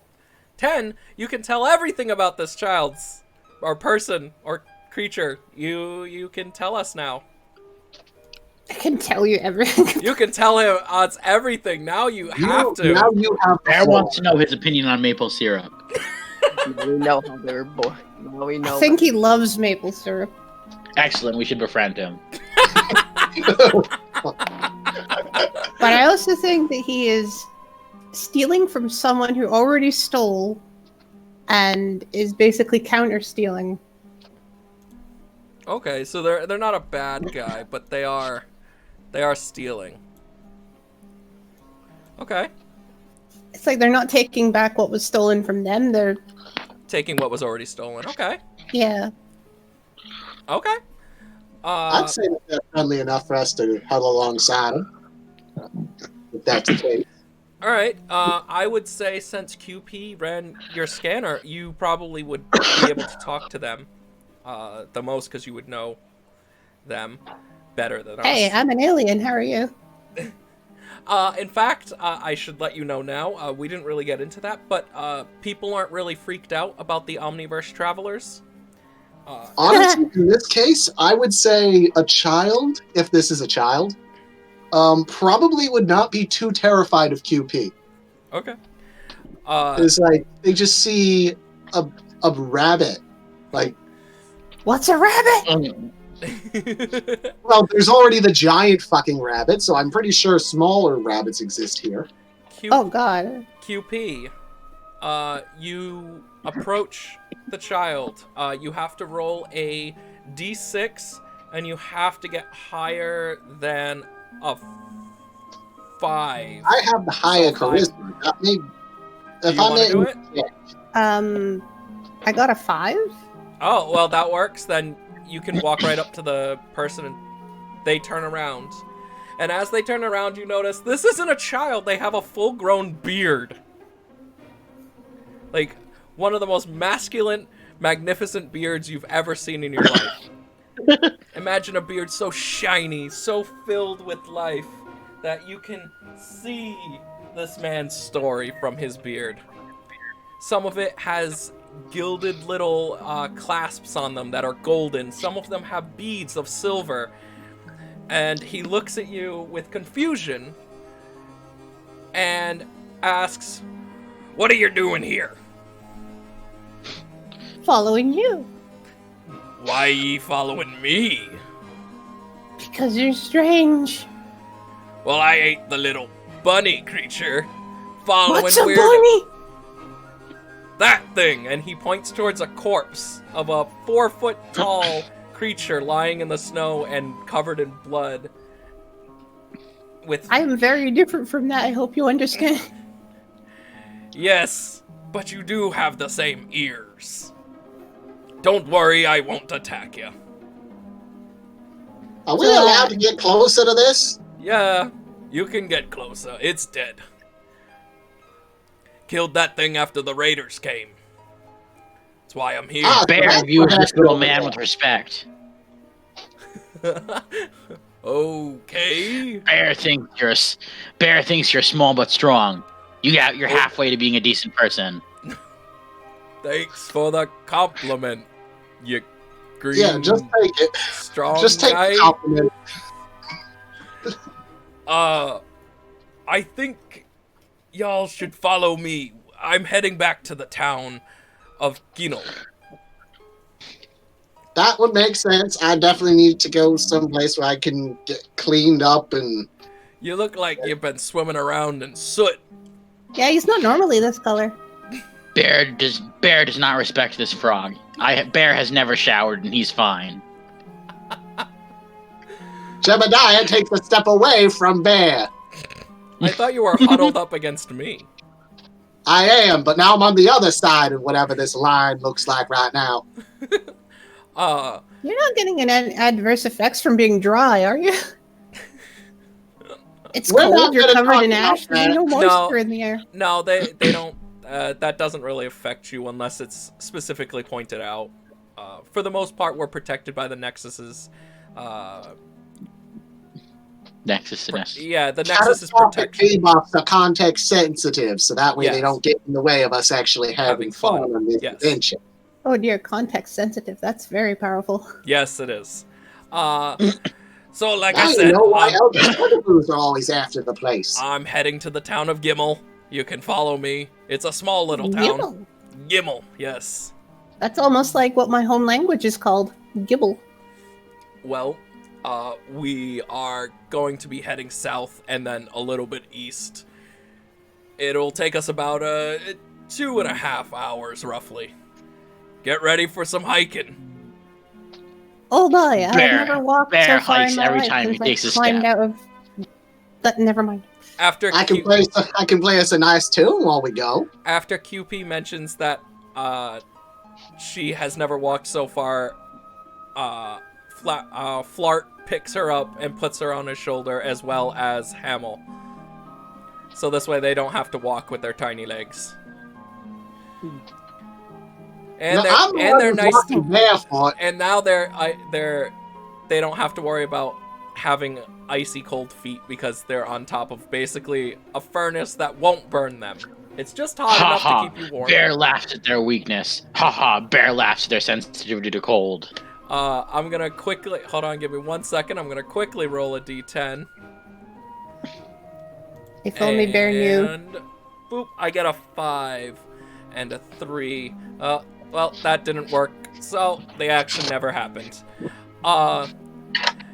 So, are we gonna follow Bear him to laughed at Gimmel? your failure and warping of reality. Are we gonna follow him to Gimmel? Yeah, we might as well. It's right here. It's the only lead we have. Okay, so as we head to the town of Gimmel, in the middle of the travel, let's say we're about halfway there. So this is about roughly an hour and a half through. There's about 30 minutes left of this travel. The strange man turns around and says, "Oh, by the way, my name be Baron. Who might ye be?" Bear is bear. Okay, Bear. Chugging that maple syrup. You have some on your Good maple chin. There. Look at Bear likes to decorate his face with maple syrup. Oh, okay. Strange frog. Gemini Toadstool at your service. Okay. Bunny lady. I don't know what a bunny is, but my name is Princess. Ah, princess. Okay. Are you a An actual fucking word to this guy. Like an actual I know name. what that is. So you're royalty. Great. The town of Gimmel's gonna really like you. It was founded by a princess. I'm a queen. Even better. A small green boy thing. My name Hagrid. Ah, Hagrid. And who might the big oven be?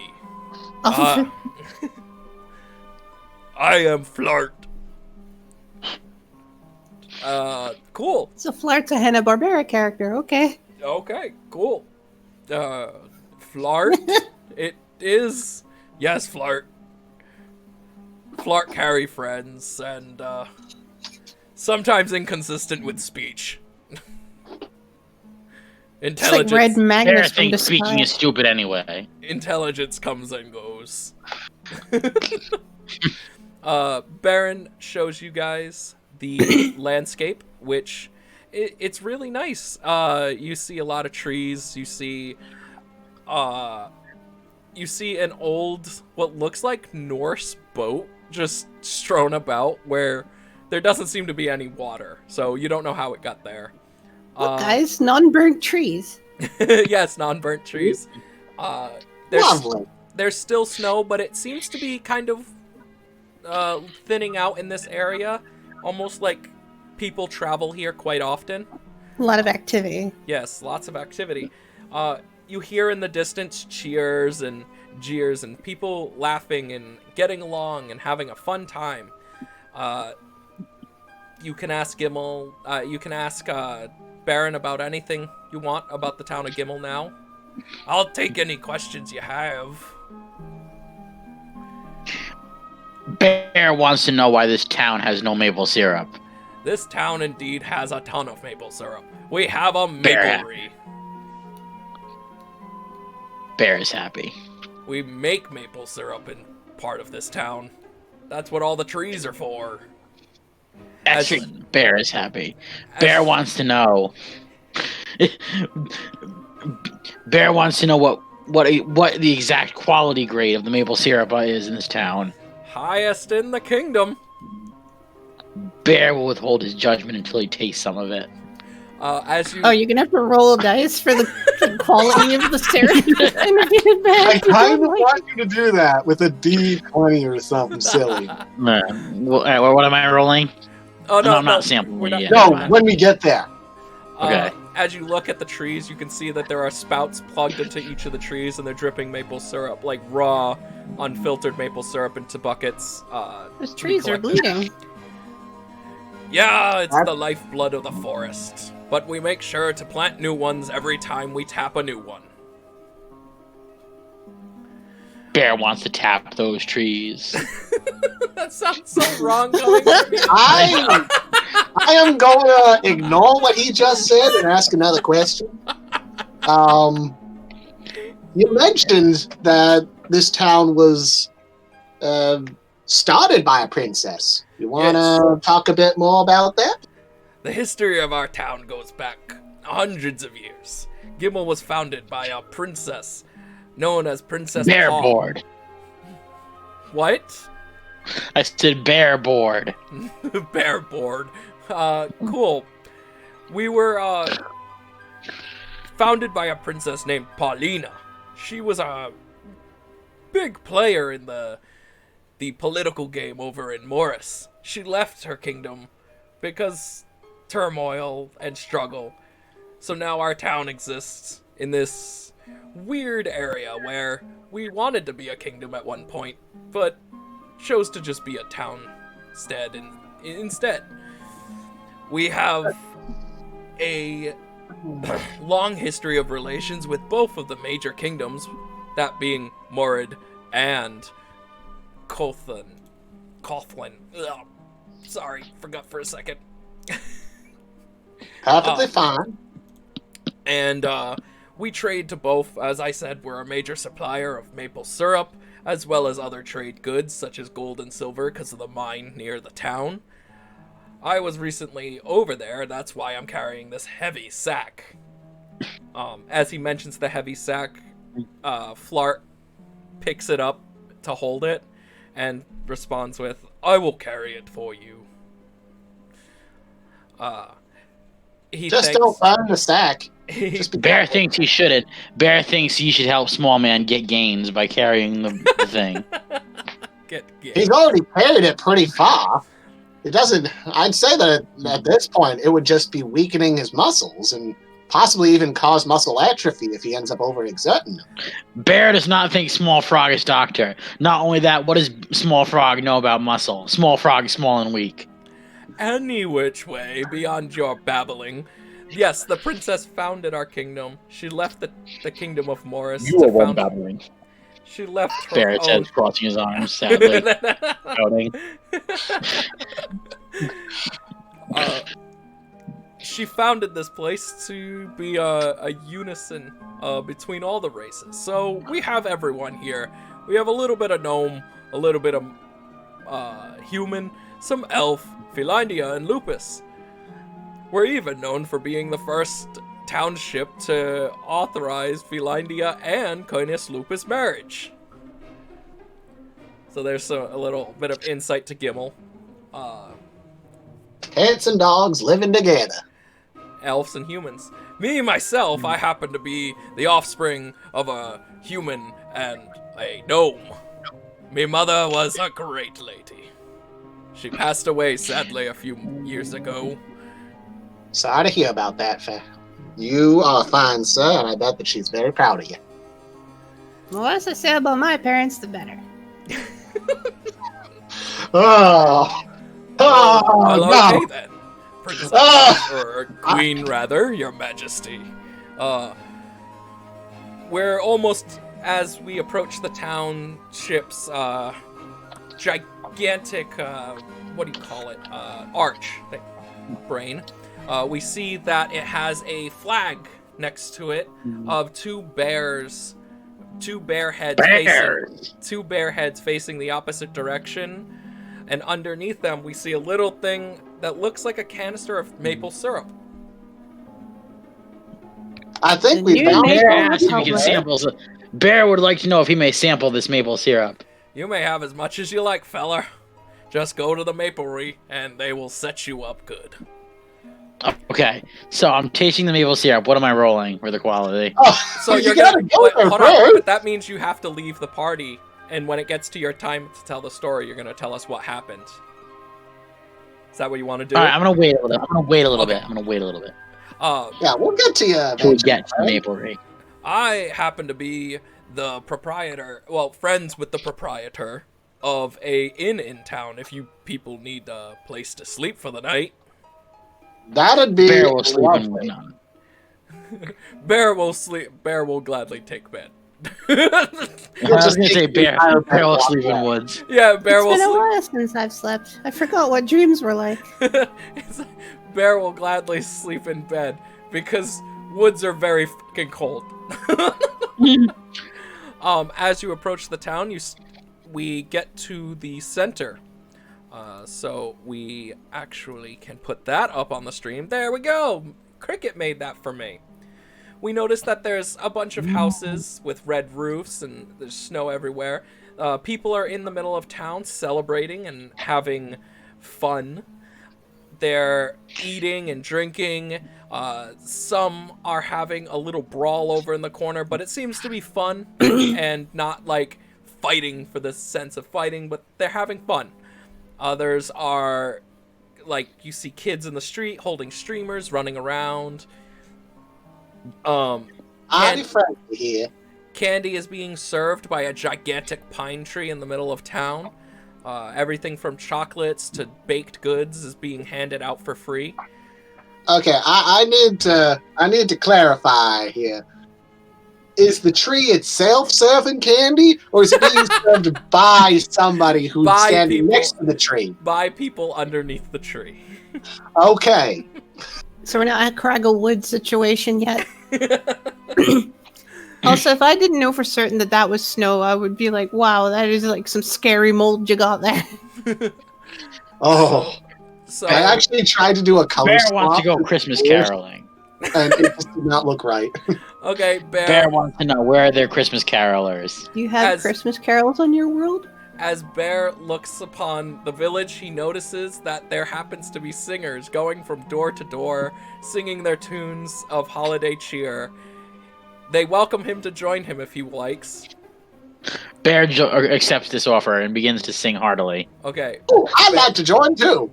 Bear and Jebediah leave the party for the next 5 turns, let's say, so they can go a couple houses. Alright, we'll see you Do you guys have to soon. roll per house? See what happens? We can have I them like roll, that idea. but we will get to them in a second. QP, Flart, and Haggle make their way to the inn with Baron. Baron push opens the door to cheer. People celebrate the return of Baron, and they are so happy he's back, because the day has been pretty dull without Baron. They're not mentioning why it's dull without Baron, but they do say, Baron, you're back, and they're all happy to see him.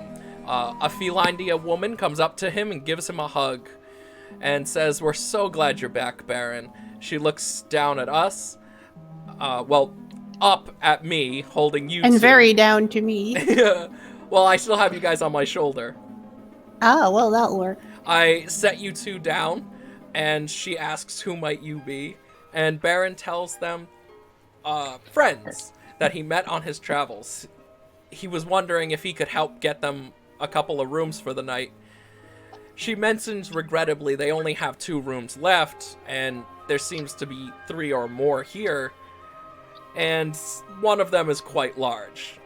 Flart mentions that he doesn't really need to sleep at all, but he doesn't mind the gesture of staying inside, as it is very cold, and even though he's made out of really fiery, hot rocks, he does feel the temperature. So he does ask if he can just sit over in the corner and rest his legs a little bit. So Flart leaves the party for about 2 turns, let's say. 1 turn has passed, so Jebediah and Bear, do you want to roll a d6 to see what happens at the first house? Let's do this. I'm rolling a d6. I got a 2. I got a 1. Oh, fuck me. Are you combining those, or is it 2 separate It's instances? 2 of something? separate instances of them being there. So, Jebediah, you start to sing, but you're so off-key and off-tune that one of the carolers starts to scream in terror and runs away. The people shut their door.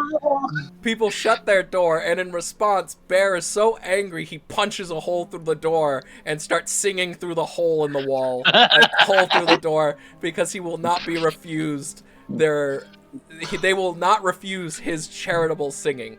As the carolers... That's not. Oh no. Bear does not understand. Bear is passionate about singing, but nobody ever wants to hear Bear sing, because they just think Bear is a dumb barbarian, man. But Bear is passionate about singing. So Bear will make them hear my singing. The carolers and Jebediah pull his head out of the hole he made in the door, and they go to the next house to sing their tunes. Let's try again. All Okay. All right, Roll hold on. again. Nope, don't roll yet. We're gonna go back to Okay. the inn because it's gonna be a separate turn. Good, because I rolled a 2. Yeah, let's not. Let's just wait and do another one. QP, the proprietor of the inn, the Feline Dia woman, tells you her name is Gladdy. Gladdy. Does anyone want to write that down so they remember? Her name is Gladdy. So I haven't written anything down yet. we have Baron, the half gnome, half human dwarf explorer, it would seem. Maybe minor. We're not 100%.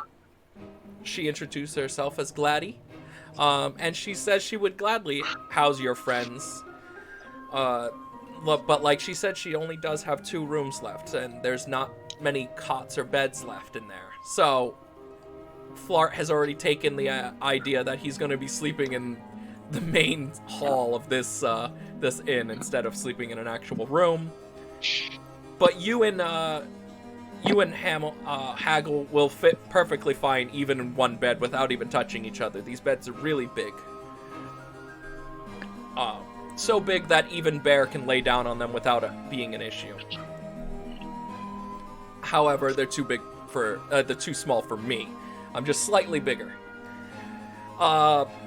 So This is a semi-nostalgic experience for QP. She hasn't shared a bed with anyone else since, well, since her children were born. So,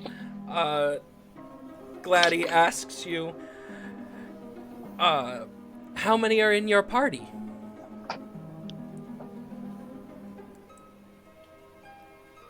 QP. We have the frog, we have the big guy, we have the loud big guy, and we have this green fella, and then me, I guess. So 5. Okay. And you said one of them is big? She grabs... Everyone's big compared to me. She slightly clasps your hand and takes you down the hallway to show you the room. She points out that the beds are very, very large, and she asks you, will your big companion be able to sleep in this bed? I'm not actually sure. I don't have him here to compare sizes. And as this is happening, it's the second Carol. Yeah, boy. Oh, no. I got Bear's a ready to 4! sing his heart out. You I got a 2. Oh, fucking hell. But you got a 2 again. It was destined to happen. So you got a 4, but your charisma is a 9, so you pass. You're able to sing on tune this time since you know the song. But I probably should have thought about that first. I'm terribly sorry, friends. But your voice is still slightly annoying. They do like you, but they're just enduring you because it's the holiday cheer, it's the holiday spirit, and they don't want to visit by Krampus They're this year. trying. They're trying their very hardest to love you. And Bear is excited to hear everyone's assessment of Bear's Bear- passionate singing. They will love and tolerate the fuck out of you. Bear is singing so loud and so bolsterous, it actually sounds like a war scream, and the people close their door and lock the latches, screaming in terror, believing they're about to be raided by an orc. But he's still happy. He doesn't even notice that the door has slammed in front of his face. He's so loud and bolsterous with his singing that he doesn't even notice Bear is happy because he knows true musical artists aren't appreciated in their own time. He doesn't even notice that they happen to be walking away to the next house. He notices a little too late, so he's a little lagging behind, but his voice was heard. Probably by the rest of the block. Now we go back to Haggle. Haggle, you're currently sitting in a chair. There are a lot of people around you, and since you're very skittish and antisocial, one small person comes up to you, a gnome, and says, "Hi, how you doing?" I love how so many of these characters are getting southern accents. I did like the basic, "Hey, how you doing?" I didn't do a southern accent, I just... Just so you know, in my imagination, all these gnome people look like they're from Trumpton. So they're all just like little wooden figures with the Pinocchio noses. Oh god, alright. It's adorable. So, Minor, what do you do? I stand on the chair, but like near the back. Okay. Push it. So Okay, so you're standing away from him up in the chair. Yeah, He turns smaller back. than me. He turns back to you and says, "You don't have to be scared of me, friend. I was only coming over here to give you this." And he holds out a small present. It's gift wrapped, and he puts it on your chair and he says, "I'm sorry to frighten you," and he walks away. That's the end of your interaction. You have two options here. You can open up the present or you can put it in your sack for later. I open up the present. Okay, you impatiently grab the present and roll a d6. I got a 6. You open it up, and what do you know? It's literally filled to the brim with shotgun shells. The gnome read you like a book, and he figured you'd really appreciate this spare present he apparently had that was just filled with shotgun shells. You smile with glee and jump with joy. He turns back and smiles and winks at you, and you fall off your chair. Bear laughs at fallen man. Flarts finally stands up and notices that Flart stands up and finally notices that everyone seems to be having a good time. A small little girl, an elven girl, walks up to him and hands him a gift. And she says, "Please take this as a token of holiday joy." And he takes the present and pats her on the head and says, "Thank you very much." He apologizes for not having a present for her, but she explains that the joy is giving people the presents. So she wanders off, and he holds on to the present for later. Next, QP. She shows you the second room. It's available. It has a big bed and what seems to be like a couch. You can't really tell what a couch is because you're not familiar with it, but it looks like a chair that's really long and filled with cushions. You happen to find joy in this, and it has fuzzy pillows all over it. And she says, I find uncanny familiarity with these pillows. She does mention, well, actually, you would have to ask her about the pillows, but she mentions that this room would be great for you and your friend to spend the night in, as well as in the corner of the room you look, and there's a little tree, and underneath that little tree is 4 little presents. They're not very big. They're about the size of roughly a DVD case each. They're not very large. I'm just giving you a rough estimate of the size. They sit underneath the tree, and she says you can enjoy your complimentary presents for your visit. Christmas themed hotel. She tells you not to worry about the price of admission that Baron has already paid for you, and because he is a close friend, he doesn't mind helping you guys out. Because he's a close friend to her, she doesn't mind helping him out. Sorry, I got that backwards. She now takes you back into the main hall area and offers you a drink. QP, Yeah? would you like a drink? What do you have? Well, she tells you that what's very popular this time of year is 2 things. One, their warm maple apple ale, or their apple cider served with a small piece of bread that you're supposed to dunk into it. You don't really understand the tradition, but she just assumes you know what it is. Do you have anything that's high in sucrose? Yes, the apple cider is probably the sugariest thing on the item, and the bread is actually a big, fluffy cookie. Then I shall have that. Alright, she goes into the back and tells you 1 moment, and she will be back with your food. It is the 3rd house of caroling. Oh boy! You can hear the despair in my voice. Bear 3. rolls his dice. 6. Yeah. Okay, so we'll start with you. Bear sings so right and on tune, and he's so loud that the people inside the house start clapping and cheering, and they bring him a present.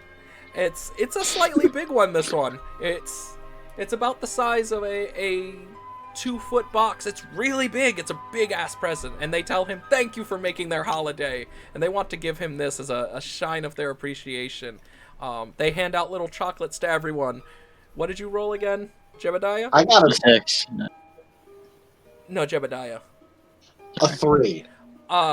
So you go to pluck one of the strings on your banjo, and you start singing a song that isn't their carol, and they look at you funny, and they don't give you a piece of chocolate, and they just kind of pat you on your mushroom head and say, good try. Oh no, I was working too much on that one before I got here. You guys start heading to the next house for caroling. QP, your dish has come back. It's a nice, fluffy, warm cookie. You've never seen a cookie so fluffy and big.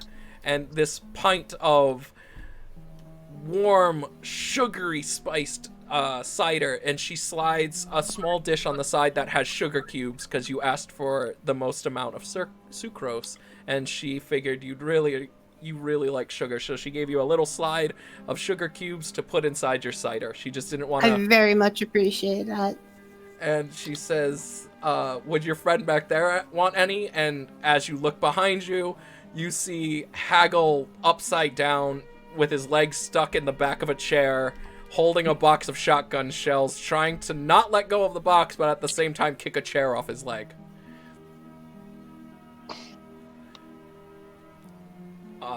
And Haggle, roll a d6 to see if you get free of this chair. I don't even know where to begin. How to help you? Really? You just eat your cookie and drink your drink and tell Gladdy that you're not sure. You just kind of met him, but he seems nice enough, if not a bit skittish. He means well, but he looks like he's in peril. All right, what did you get for your roll? I got 4. Oh, you got a 4? Yeah. Okay, you break your leg free, but you accidentally break the chair in the process. Everyone at the bar kind of looks at you, or in the inn's hall looks at you, and what do you say? Whoops. I love that your character's antisocial. They say, don't bother. It's okay, they're old chairs anyway. You now count your shells. Roll a d20 to tell us how many shells. 10. So you have found 10 shells inside this tiny little case. You're happy and filled with joy. The waitress Gladdy, or the proprietor, sorry, comes over and asks you if you would want anything to eat or drink. Since, if I remember correctly, hold on, what is your thing at? Your charisma is a 1, so you need to roll a d10. I got 5. Okay, so you're able to talk to her, but you're still, basically you're screaming. You're not being rude, you're just screaming. He's anti-seashell. So, what do you say to her? Wait, what was the thing again? Would you want have anything to to know. drink or eat? Yes, I would like something to drink. Well, you're screaming it, so it'd be more like, yes! Loud noises. I would like something to eat! She kind of, like, is a little scared by how loud you are, but she's happy you're at least enjoying yourself. So she walks away and grabs... Oh, that song's too menacing. Hold on, give me a second. Oh, no. Here we go.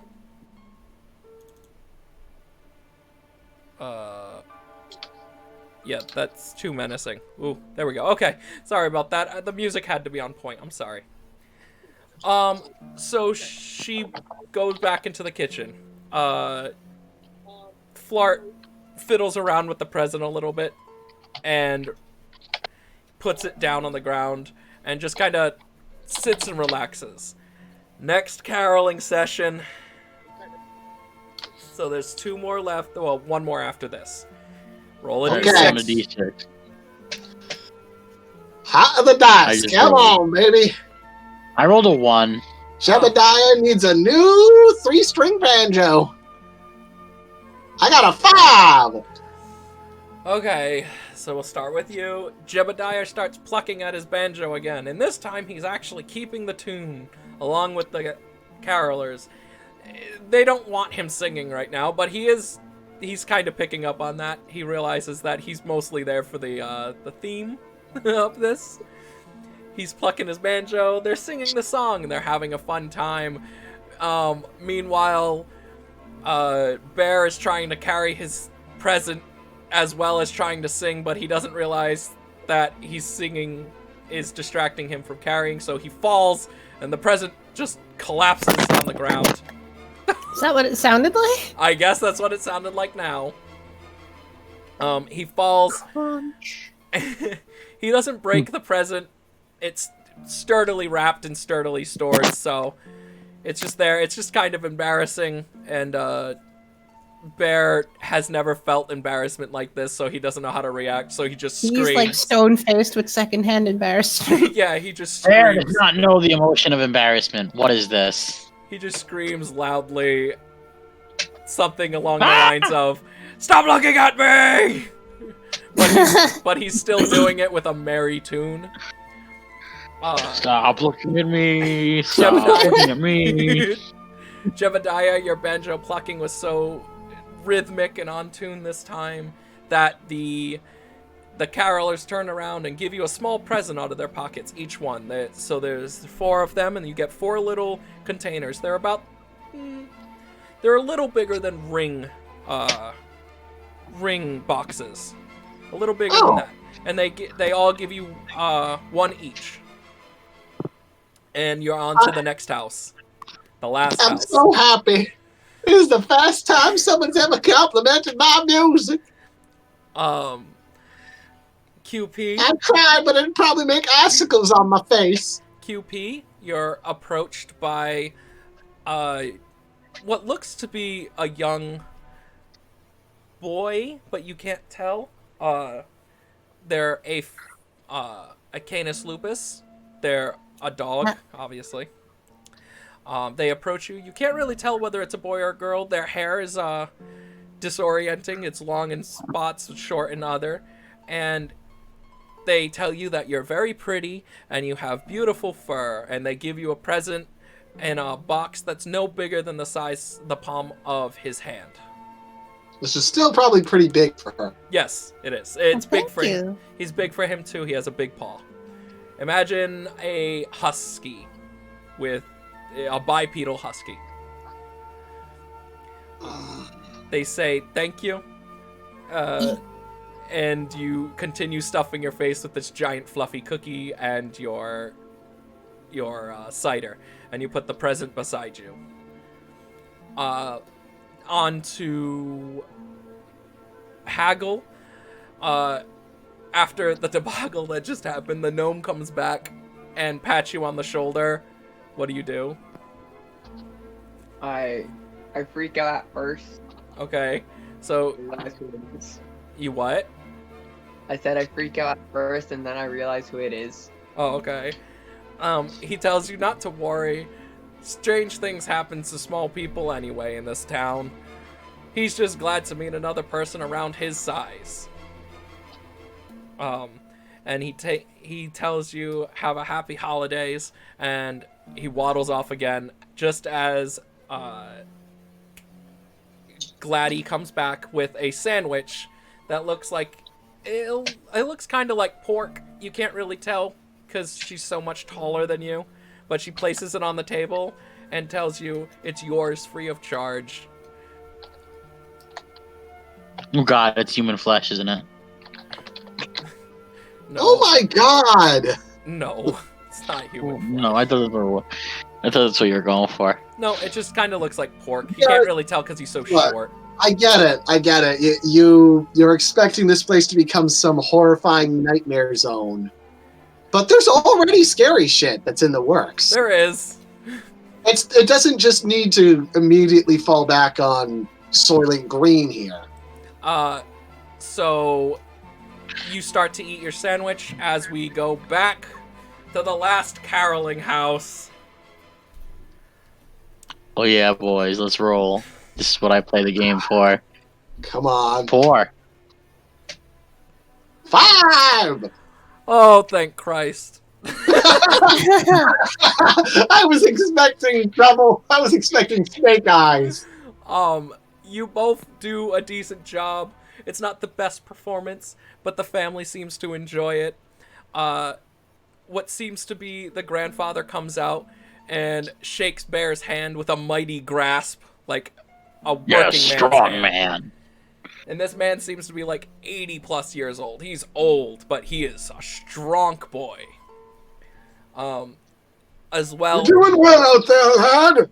as well as a younger lady who's also quite strong comes out and tries to shake Jebediah's hand, only to Kick grab him his, off. to grab his hand. Well, no, she grabs his hand but accidentally crushes it, not hurting him, but like Ah! causing a slight amount of pain because he's a squishy. she I'd be tells, slimy if I wasn't so cold. she tells him, "Thank you for the good cheer," and they're so happy to have new visitors in town. And yeah, is there anything you guys want to say or do? The carolers are around you, the family. Bear is happy you have embraced my passion for singing. His They, passion for singing. As am I, friends. the carolers look at Bear and give him a thumbs up and tell him anytime. Meanwhile, in the background, we can still hear a woman screaming. Oh yeah, that's right. We kind of scared a couple. Oh no. They tell you not to worry about it, as the woman that is screaming is already slightly mad. Therefore, they kind of just invite her because they feel like she needs to get out of her house filled with like 100 cats. Oh, Bear does not like wait. cats. How did? Actually, that raises a strange. Is there like? Is that kind of weird to have cats around a There bunch of seems to cats? be- In a society where people have like cat humans, yeah, that's interesting. There happens to be 2 strains of cats, it seems, in this world, where there are actual cats and then there's human-sized cat people. Okay. So it seems to have taken a split somewhere. Okay. Okay, so it's like a human having a pet monkey, you know, that Yeah. kind of thing. Yeah. Which I still think in real space is kind of strange, but you know. Any which way, you guys see that Baron is back behind you, and he's got a big cup of like this brown hot liquid, and he holds it up to Bear and says, "Here's your maple syrup," and he tells Thank you, small man. he tells him to be careful. It's very hot. This is their town's very special maple spiced apple cider ale. All right, ready for me to roll? Yes, you can roll a d20. I think. Oh is what- lordy, let's see Funny, what oh happens. god. I think that's what Cricket All said. right, roll. 13. So you rated a 13 out of 20. It's not the absolute best you've had because there's not enough That's maple. good. There's not enough maple syrup in it, but you do enjoy it. And this hot ale tastes so good on this cold day. It gets you Indeed. a tiny bit tipsy, but you're not drunk. You're just a little tipsy. You can feel it going to your head. Y'all also got to consider the fact he's a pretty large person. He might have a pretty high alcohol tolerance. Bear wishes to begin dancing. This stuff would probably knock me out.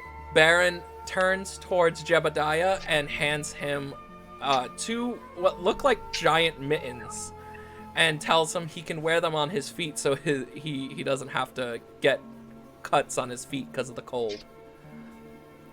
You just watch as Jebediah just looks down at them and then up, and it's like, now he's got the icicle tears.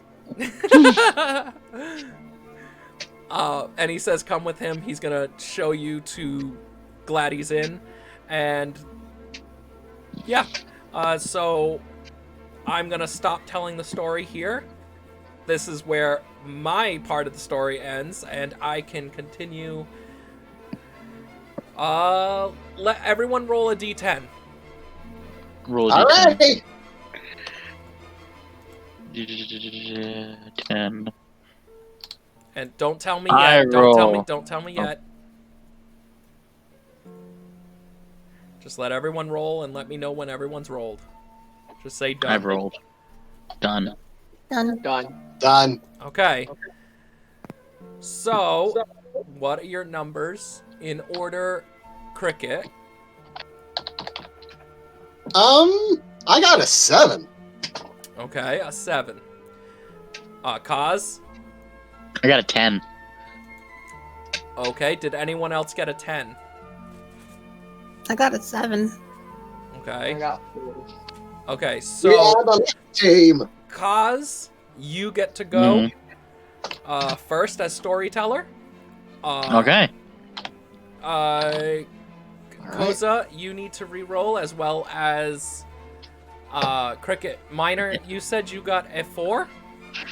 Yeah. Okay, so if you roll lower than a 4, you go after Minor, and if you roll higher, you go before him. I got a 4.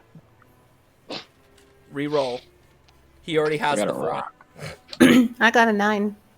Okay, so you go second. I just got a 9. You have to re-roll because she already called the 9. Jesus Christ. 10. Re-roll. Does that mean that this makes it so that Omni has a maximum of 10 players? We just have to use a higher thing. Well- I got an 8. No, you can go as high as you want. It's just I'm Yeah. using a 10 because it's the easiest. Wow, Right now. 100 side dice, imagine. Yeah. Oh God. Okay, Cricket. Roll. 8. Okay, fine. It goes. The storytellers are, and I'm gonna rearrange you on my thing on stream. Storytellers are going to be me, then Comrade Kaz, Cosmo. then Koza. A 100 side dice is called a polyhedral.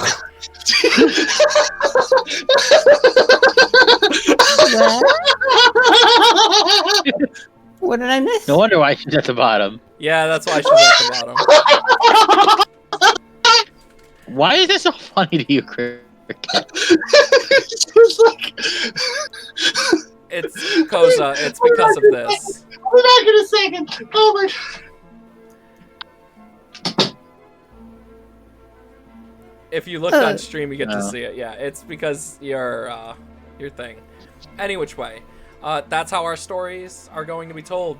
Me first, then Kaz, then Koza, then Cricket, then Minor.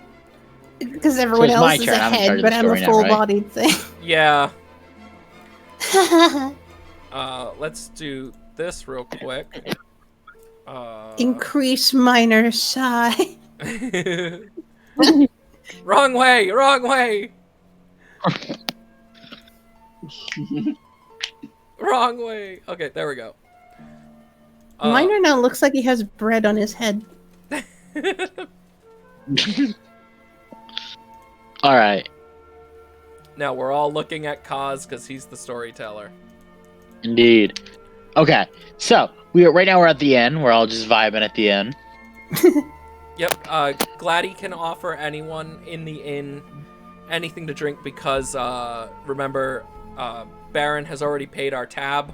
Whatever we buy, Yeah. whatever we use, he's willing to help cover us because, it's just that time of the year. So a drunken Canis Lupus, you hear him bang his fist onto his paw fist, you know what I mean, Yes. onto the bar, and he says, "Gladdy, you know what I'm sick of in this place?" Gladdy looks as though she's heard of this before. What? Sick of these. What are the cat people? Felidae. These Felidae. They come in all over this kingdom. She's and a they- Felidae. Gladdy is a Oh, God. Felidae. I'm sick of you, Felidae. I'm sick of you, Felidae. You coming into our lands. You drinking our drinks. You're assaulting our women. You're conquering our lands. What is with you people? What is with you, Felidae? I'm sick of your kind. So, Gladdy apologizes to the group of people, I guess.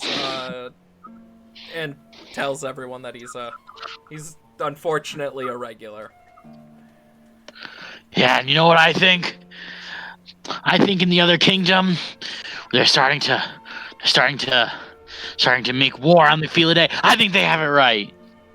As he's going on his weird rampage, Baron shows up behind him and pulls him off of his chair and slams him down into the ground. Oh. I'm gonna roll a. Hold on, I'm gonna roll a. Okay. A I missed a lot. Okay, so it's a D10. I rolled an 8, so it was successful. Baron slams this Canis Lupus man into the ground, telling him to knock it off, and if he's gonna spew that rhetoric, he needs to go somewhere else. All right, I'm heading out of here. You people are either field day or too soft in the field day. I'm leaving this place. So the Canis Lupus leaves. Do we have a description of what this Canis Lupus is so we can write it down? He is just he's like a German Shepherd kind of guy. Okay. Hold on, I'm gonna write that down. Go on, you can continue. Then he leaves, and you hear hushed conversations throughout the tavern of war and the next. What was the next kingdom over fucking called? I don't remember.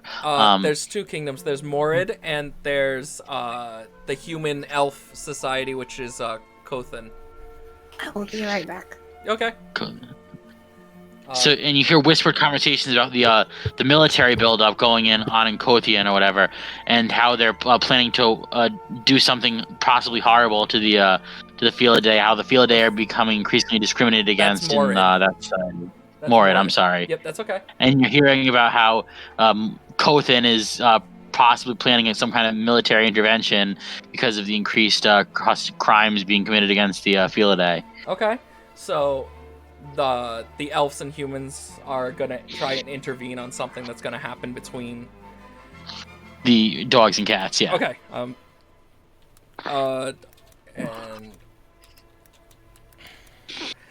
So party. What is the party doing about all this? Well, I just finally got to sit down. I just got out of the washroom because I was covered in soot and scrapes. Oh yeah, you And can take away I'd like that. to see in this madness. You can take away the debuff. Yep. Right now, QP is basically passed out in a sugar coma. Oh, sleeping like a baby. Flart stands up, and asks Gladdy if she can hear him outside, because they're not very quiet. Gladdy responds, I guess, with, let me roll, because, what's my charisma? I want to make sure. My charisma's a 1, so that's not very good for me. Nope, You could ask me to do it. I fail, and she becomes a little tight-lipped and doesn't really want to speak to me. I apologize and go sit back in the corner. Jeremiah, if you want to ask her what... Jeb! My name Jeb! Alright, Jeb. You are blop a 9 in charisma, so you're pretty good. Roll anything on a D10 higher than a 5 and you should be good. I believe that's it. Let me just double check. But go on. Roll and I'll tell you. I got an 8. Yep, Ma'am, you what should be just fine. happened? I'm With She's out of her sugar coma. sugar Yes. coma. What? I was making a joke that because you couldn't respond to the question, you were in a sugar coma for a little bit. Oh, it's probably something worse than a sugar coma, but that's all right. It is definitely her just being like, I've just been through so much. So Gladys, I'm all here. so This Gladys, is like her coming down from an adrenal Gladys, high. So Gladys is going to tell you that, well, you see, our society is, becoming increasingly fractured and problematic, and how this guy's just a supporter of a political party that's rising into power among the Canis Lupus that basically just wants to basically be like dog nationalists. They want to drive out the Felidae and then and begin to conquer other kingdoms and bring other towns under their control. And because Galen? Damn it. What did I name the town? Gimmel. Thank you. I knew it was a word for money. I couldn't remember. And since Gimmel is a free town, some people think they should join a faction. She says, but they want most of the people in the town want to remain free, and that puts a target on their back from the dog people who want to conquer. They want to bring everything under their control. Okay. I see. That's definitely going to make this a problem. This is probably part of why we were. Yeah, that explains a lot of what we've been seeing, especially with that town that we came by when we ended up bumping into your friend. Yeah, from what what was his name? I don't know. From what the other guy Baron? told me, Yeah, from what Baron told me, it must have been a dog raid. Canis Lupus raid on that town. Dog raid. That town was harboring Felidae refugees from the kingdom. Okay. Wait, okay. Thank you, man. So maybe not all seems as nice as the first led us to believe. Yeah, Bear is confused. Bear does not like all of this. There's got to be some kind of incite. I wonder if there's some sort of inciting incident we missed that happened that would explain that discrepancy. Yeah. Maybe we're just not here at the correct I fucked time. the story, didn't I? But I don't care. Maybe the first sees it as an entire timeline rather than a specific moment. Yeah. Yeah. He is some weird. He is some kind of weird, like, untanned hide wearing pterodactyl looking creature. What does he know? A lot, Alright, apparently. but at the end, Gladdy just says, I'm sorry you had to see that, and I'm sorry you come to our land in times when dark things can be the rise. But in the meantime, we can still enjoy our holiday season. Yep. Don't Kind of let us weird that or it's any all of this occurring talk- during a time of hope and joy. Yeah, Yeah. there seems to be something else going on that we're not 100% with.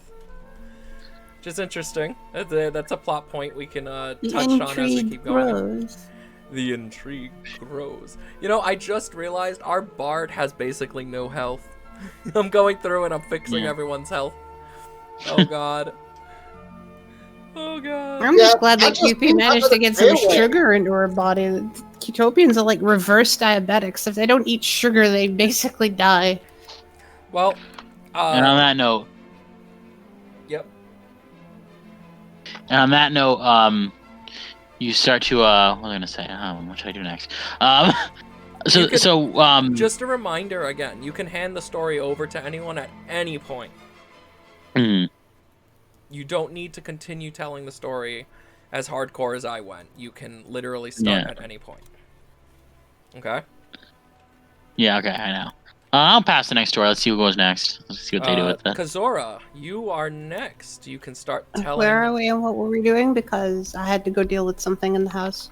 you Want me to keep going for a little while? I'll you keep just going. woke up from a sugar coma and you saw them pushing out a Canis lupus, a German shepherd, who is outside now talking. He's drunk and he's yelling rhetoric about how the Felindia don't belong here and that Canis lupus is the superior people. Yeah. Everyone else in the bar, everyone else in the inn is kind of just like, ignore him, he's drunk and stupid. Yeah. Let's enjoy our holiday spirit. Or back to just having fun. And Gladdy is now asking Cricket, Jebediah and Bear what they would like to drink or eat. And that's where we are. Bear wants maple syrup. And you can take it from there if you want.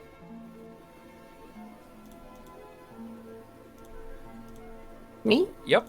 It's Yes. your turn to start okay. storytelling, basically.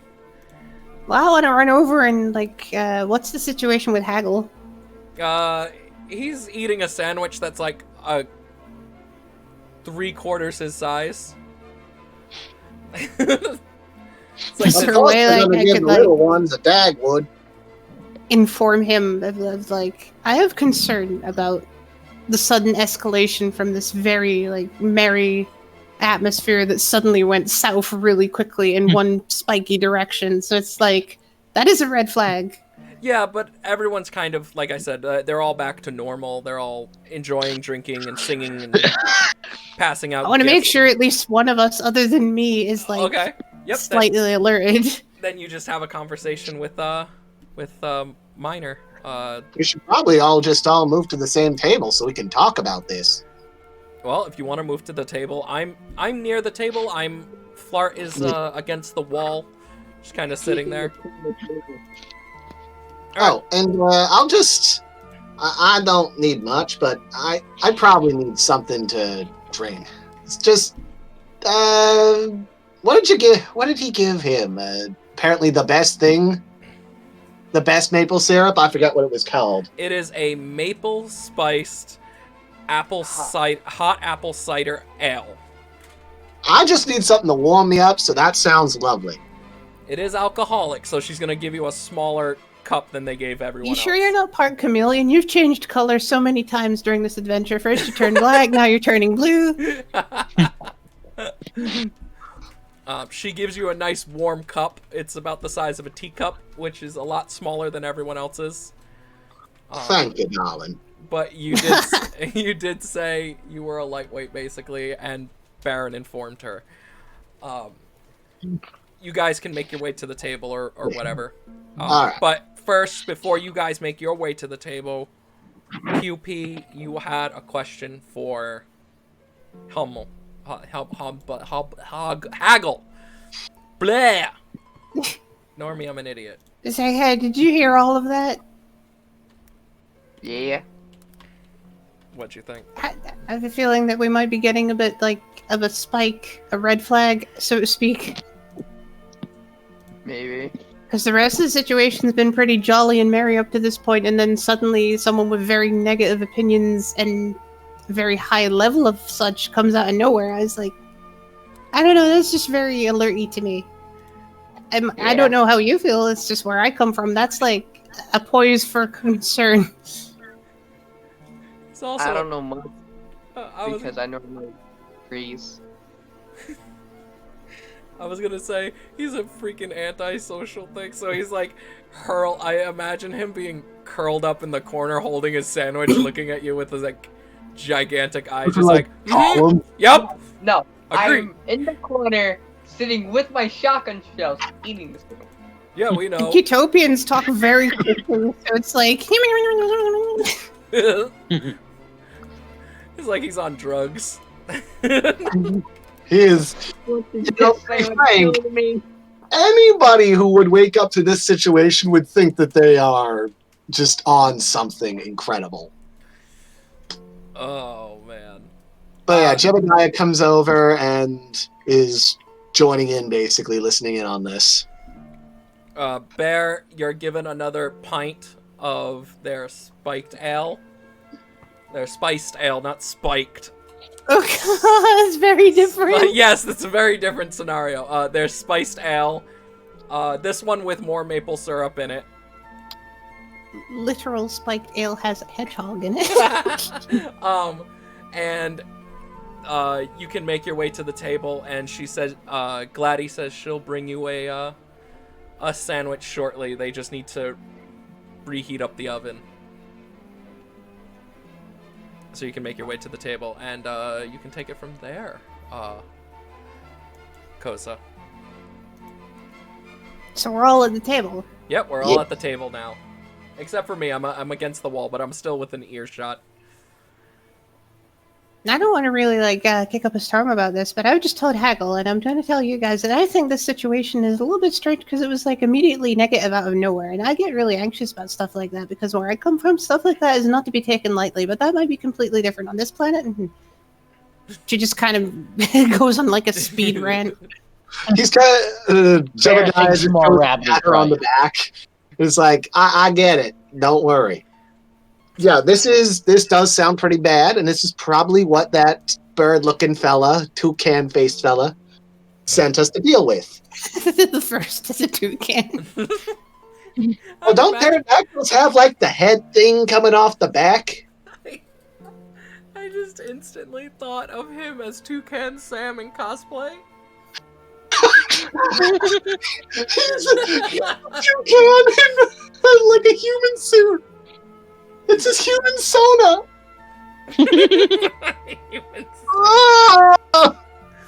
So that's how Alright. you play Omni. You follow your nose. So I speak up, Flart, and I respond with, yeah, it does seem kind of weird that out of nowhere someone would be so angry. Do you have any ideas of what that could be all about, other than obvious, the racism? Well, yeah, Bear that's thinks he was drunk. Drunk makes your tongue run. Okay, it's a good explanation, Bear. What's drunk? When you had too much liquor. What's liquor? Rabbit is strange. What's a rabbit? It's gonna You're a be rabbit. it's gonna be really funny if we ever have to actually fight. The giant rabbit's The just giant like, I rabbit. look nothing like this. We already saw a dead one, but it was dead, so I think. Dead and nowhere near as big. Honestly, my assumption is that this is a powder keg. This guy already filled those things, and he just did not. He just had it bottled up inside, and the liquor was just enough to make him blow up. But if there's any kernel of truth to what he's talking about, this is probably just the beginning. After all, there was that so-called bandit raiding thing, the town that was burnt to the ground that we ended up finding. As you guys are having your conversation, behind you, Gladys shows up with a drink and 2 sandwiches. She hands the drink to Haggle and gives the sandwiches to Jebediah and Bear. Bear is pleased to have sandwich. Very Good. And you can continue now, Koza. Sorry, I just wanted to make that clear that the environment is still. Yeah, the environment is still moving around you guys. You're not the center of the universe. Yeah. So my assumption would be that part of the tensions are coming from the fact that place got ransacked. So it's definitely not the reason, but it's definitely a facet of the issue that we've got here. Flart stands up and holds his hand up like he's a child in a classroom and just waits. Yes, like? Bear. What were you gonna say? Bear says it okay to speak. Flart turns around and says that he believes that somebody in the village might have answers. That Baron guy seemed to be pretty informed about what was going on. Yeah, You we smell can- burning? Bear agree. He's strong. I don't smell burning anymore. Oh, I smell burning. Oh, you smell burning. Your character smells burning? Yeah. Not the, I hope it's not. I hope it's the stove. Roll a d10. Me? Yeah, for a random event is always d10. Okay. 9. Oh, well, great. As you roll the d10, yep, sure, totally. As our party starts to listen to QP, she says she smells burning, and we all do now. We all start to smell a burning as, oh god, her name got stuck on the tip of my tongue. Gladdy. Thank you. Comes running out of the kitchen, her tail kind of singed, and she runs out the door, and the inn of Gimel, like most of the people go to follow her as we're just left at our table, and Baron is across the floor looking at us. Uh-oh. I think there might be a fire in the back. Koza, you can take over. It's your part. I was just telling what the random event was. You know, I think you might be right. I vote that the party go into the back. Since I'm fireproof, I can... You can deal with that. Yeah. Let me see if I can find a bucket or something. You remember that right outside of the village, there's tons and hundreds of buckets. Some of them may Bear, have... I think you should not waste maple syrup. Well, some of them may have small amounts of maple syrup, but most of them are empty. Frankly, we're dealing with a fire. If the this place gets burned down, people aren't going to make as great maple syrup now, are they? Put the fire out with maple syrup. I'm not putting out maple syrup. If you put sucrose on the flame, it will ignite. Yeah. Yeah. So Bear and Jeb go to grab some of the buckets. And he's scooping up snow. Well, you need to roll for the buckets, but you guys have to... It takes like one turn to get to the edge of town. Like how many buckets we find or being able to acquire said bucket. Do you want to go? Do you want to go with them, QP? Sure. Okay, so you three head off. What are you doing at the moment, Haggle? Being scared and frightened. Okay, so he's having a freak out moment. I gotta roll a d10 to a d6 and a d10. Okay, I get a 4 and an 8, so I do fit through the door. I kind of break the doorway a tiny bit, but nothing that's gonna damage the structural integrity of the building, just like a crack in the doorway and whatnot. And I use both of my big palms to press against the fire coming out of the stove. But the stove doesn't seem to be calming down as much, but I'm still controlling where the fire is located, so I can like position it. I can't control whether it's gonna go out of control soon, but I can keep it controlled for the moment and not hurt myself. Okay, one turn has passed. You guys get to the edge of town, and you see all these empty buckets kind of stacked up and whatnot near the entrance of the town. Obviously, they were used for maple gathering, but not anymore. You all have to roll a d6 and a d10. All right. D6 and a D10. Double 6? Nope, just 1d6 and 1d10. That's what I did. Okay. So I'm having trouble with everything right now because I got a 2 and a 1. Okay, and what did you get, Bear?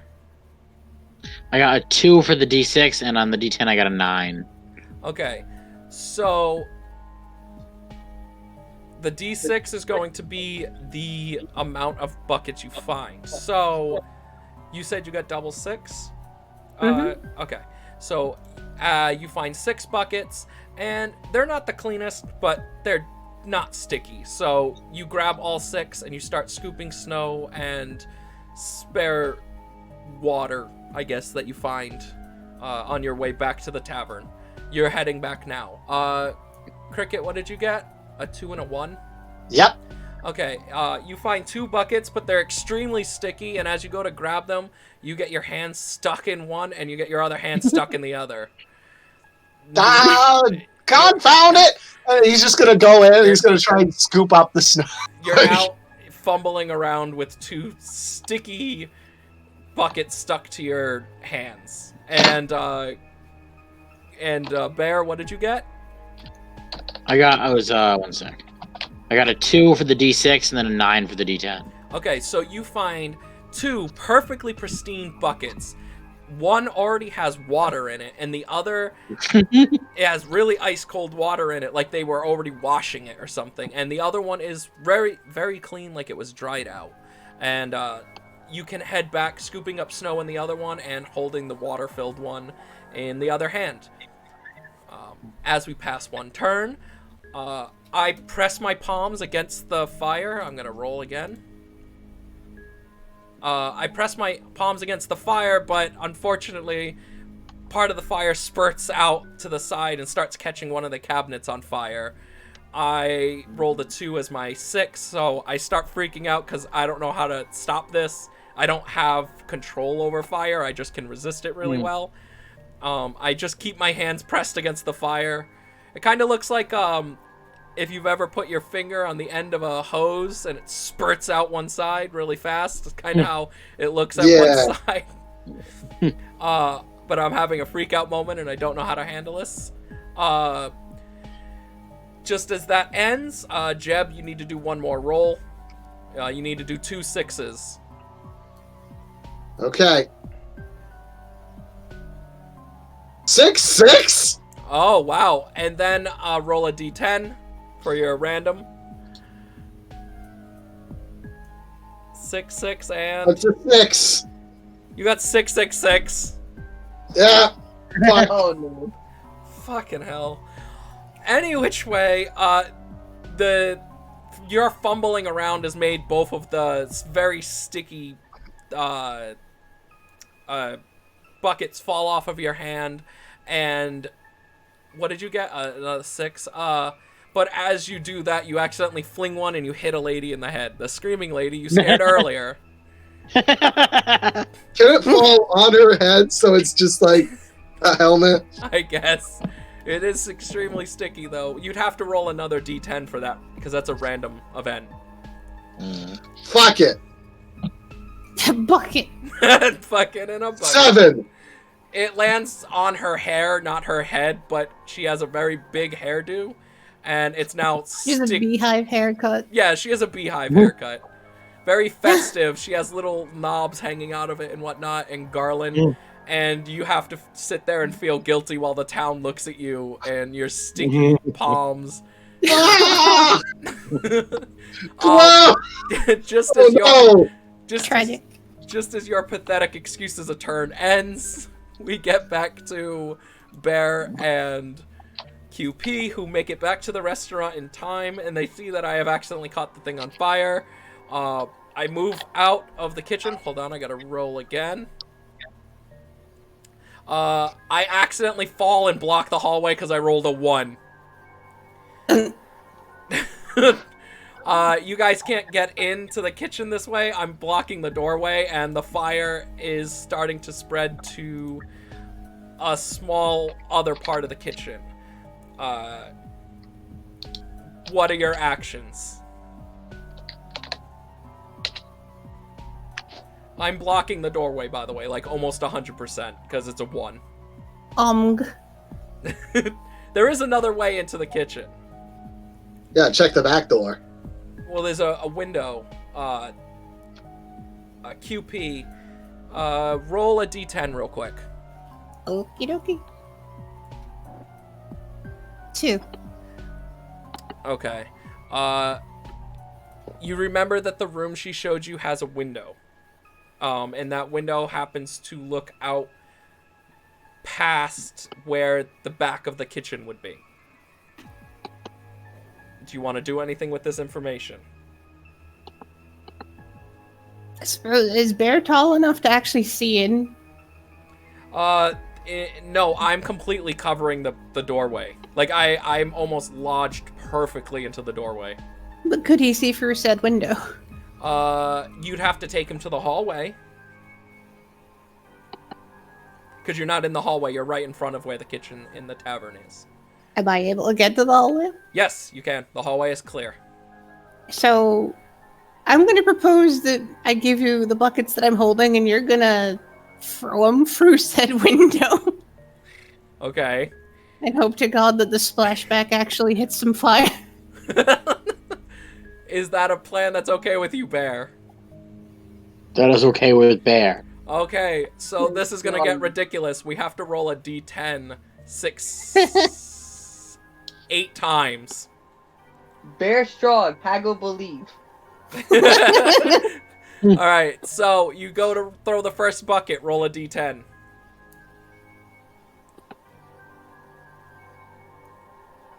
Me? Yep. Yes. Okay. 6. You throw the bucket, it breaks through the window, the snow kind of sludges against where some of the cabinets are, but doesn't directly hit the flame. But now that some of the cabinets are cold, it might stop the spreading from that side of the room. Roll again. 2. You throw it and it hits the side of the wall. It does absolutely nothing. Roll again. 10. You throw the water bucket and it directly lands on the flame, putting most of the fire source out. The only thing that's on fire now is the cabinet above and the cupboard next to it. Alright. Roll again. 10 again. You hit the Good cupboard luck. directly with a bucket that's full of water that QP was able to pick up from the fountain out in the middle of town. It hits directly and throws out that fire. There's only one fire left. I have 1 roll left, right? You have 3 left. 6. You hit the wall near it. The fire isn't spreading. It seems to be blocked off by all parts, but it is a cupboard, so it is a cabinet, so it is pretty close to the ceiling. So you have 2 more turns to act before it spreads to the ceiling. Okay. 1. You completely miss. It hits the wall and hits you. You drop the other bucket. You only have 1 more turn. Alright, I just rolled 1 more. 7. You hit it, and it does put out the fire, and it does not spread. This was an ice and snow-filled bucket. It was able to put out the flame, and you realize you saved the inn by pure Woo! friggin' luck. 1 more turn, and the place would have burned down because you hit the other bucket out of your hand, so you got lucky. And unlucky at the same time. Woo! Let's do... Meanwhile, Jeb is just kind of like, he just gets back in. It's like, I lost my buckets! Roll 2 d10s, Cricket. Me. Okay. Let's see how many buckets are stuck to him. I got 6 and 9. You come in wielding several buckets, and they're not filled with anything. You just They're kind just of throw. sticky. You just kind of throw them, and they hit me in the face. Being stuck in the hallway. You didn't look before you threw. You just kind of threw them in the general direction of where the fire was. Bucket no jutsu! Yeah! Baron comes out to the hallway where the window was and congratulates Bear and gives QP a hearty hug, looks down at me and laughs, and looks over to see Haggle, like, with 2 hands in the air, screaming, "Bear! Bear! Bear!" And there you go. Koza, it is your turn to continue from there. What happens now? I think I'll hand it over to Cricket. All right, Cricket, it is your turn to tell the tale. Oh, shit. Oh, yeah. Baron is congratulating Bear at the moment. That's why you turned the characters. Oh, that's clever. So Okay. I can keep track of who's telling the story. Yeah, that's very helpful. Alright. Well, now the fire's out. He's congratulating you guys, mentioning that they had just gotten that new stove. It shouldn't have started to cause trouble. And says that he's going to go and see if he can grab Gladdy and see what kind of damage the place has now. Remember her. Yeah, Remember her tail got singed in the fire. Don't forget that. yeah, she's probably at a clinic or at a hospital or at the fire department or something. So he's got to go find her and see if she's okay. And then after they can see what kind of damage is here. Flart here. Can I have help? Kind of stuck. Someone tall, pick up the other tall. I will pick him up. Do I have to roll? Roll a d10 because it is a random action, and I gotta roll a d10 at the same time. Roll. I got a 10. I got a 10 as well. What the hell? Yeah, now you guys get decent rolls. You popped me out of the doorway. I elegantly lift him up, and he settles down elegantly. It looks as though we are ballerinas or some shit. Meanwhile, Jed, the sticky bucket lord, is kind of tumbles off to the side. Oh, Jesus Christ. But yeah, now the doorway is free, and the sludgy, scorched kitchen is available for investigation. Remember, while Baron goes off and sees how she's doing. Remember, there is a broken window in there. Like, they threw a bucket through glass. A closed window. Yes. So there's glass and frozen water. Yep, it's okay. There is a glass and frozen water and sludgy Technically, snow we just did what a fire hose is meant to do. I know. Just with extra steps. All right. And so... I mean, I could have just tried to... I could have tried to spit at it, but it's been years since I've been in a proper spitting contest, so, you know. In Qtopia, we have fire vacuums. Is that a water truck, then? What's a water truck? Fire vacuum. Like the opposite of a fire truck? Fire truck? Why would you want to put more fire on a fire? No, you see, a fire truck is for putting out fires. My God, this conversation is going nowhere. It really is not. I'm very sorry. Maybe we should check this out. I've got some footwear now, so I'm protected from the glass. That looks like it's meant for hands. It is, but I have not found a shoe cobbler around here that we could actually use. So I'm sticking with it. They were given to him by Baron. Yes. So I imagine they're pretty well made.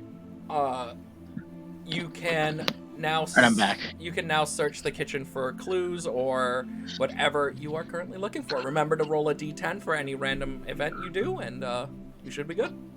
May I scan the stove? You can scan the stove. You have to roll a d10 if I remember correctly, right? I think I said that earlier.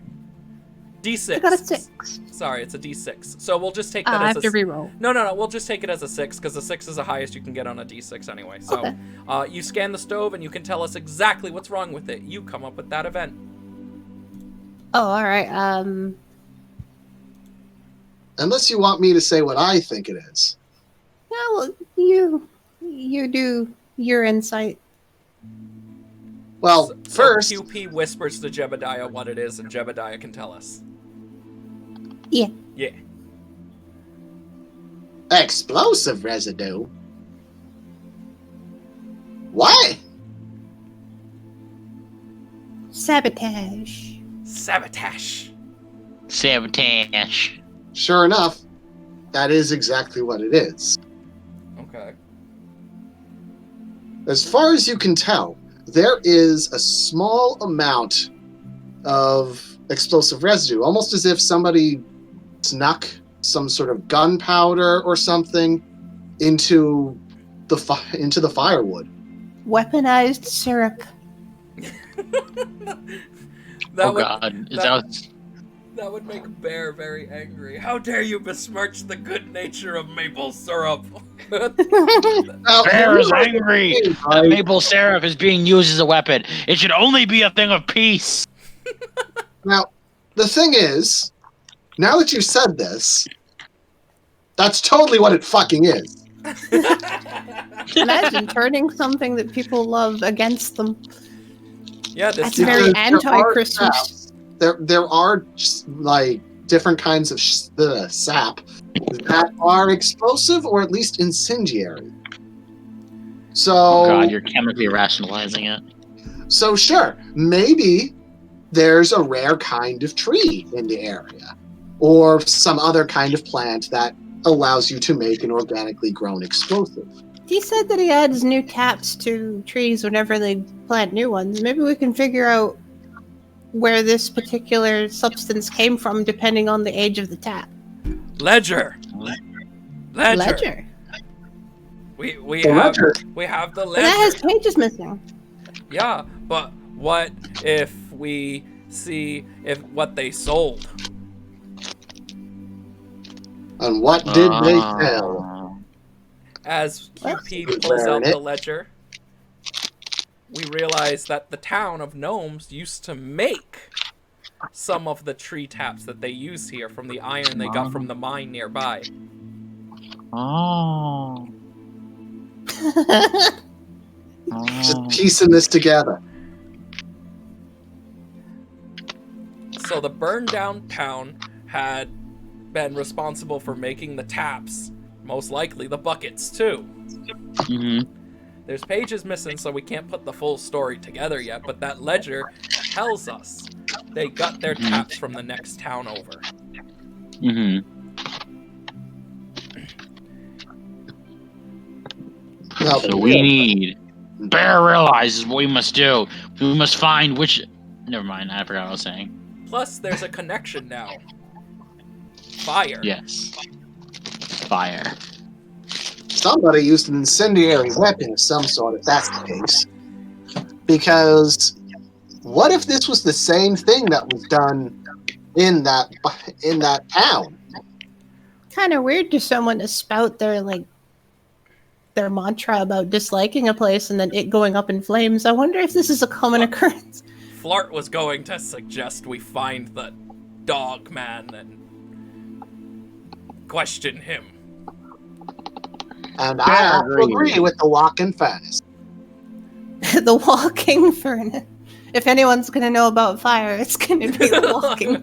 Walking furnace, man. Yeah, but he can't bend down because he's outside of the room. All right. So, one problem though, guys. Hmm?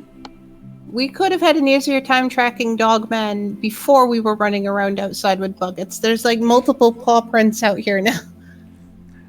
So we leave the tavern and we see. I'm just gonna Cricket. I'm not taking over. I'm just gonna spout what's going on in the town. We see a small group of people. Some elf, some humans, some felindia, 2 gnomes in the front, and they're like rebel. Like Rabble. rabble. There's people talking about this. Yeah, we can't make out what they're saying, but they're definitely talking about the events that just happened. We transpired. Thank you. We see that Baron is coming back with Gladdy. She has a little wrap around the edge of her tail, and she runs up to Bear and hugs him and tells him he can have all the ale he wants to drink whenever they are able to reopen the kitchen. I imagine that stunned and joyous silence. Cricket, you can take over from here. Like I said, I just wanted to make clear that the town is still moving. Yes. It's a fully living world. It is. It's a living world It for as just long works. as it lasts. It just For as long as it lasts, that's dark.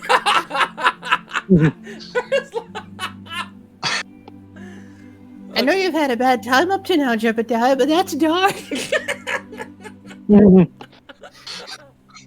Move away I'm from sorry. the dark side of the force. That's the dark side of the swamp. Anyway, so she's thanking you, and I will say that it looks like a lot of the town is here right now, asking about what's going on. You see what looks like their fire department. bunch of people with buckets. Yeah, people with buckets. One guy is trying to help the crazy lady who's still in hysterics, trying to get the bucket off of her. And I imagine Jeb is just like, oh man, that's a travesty.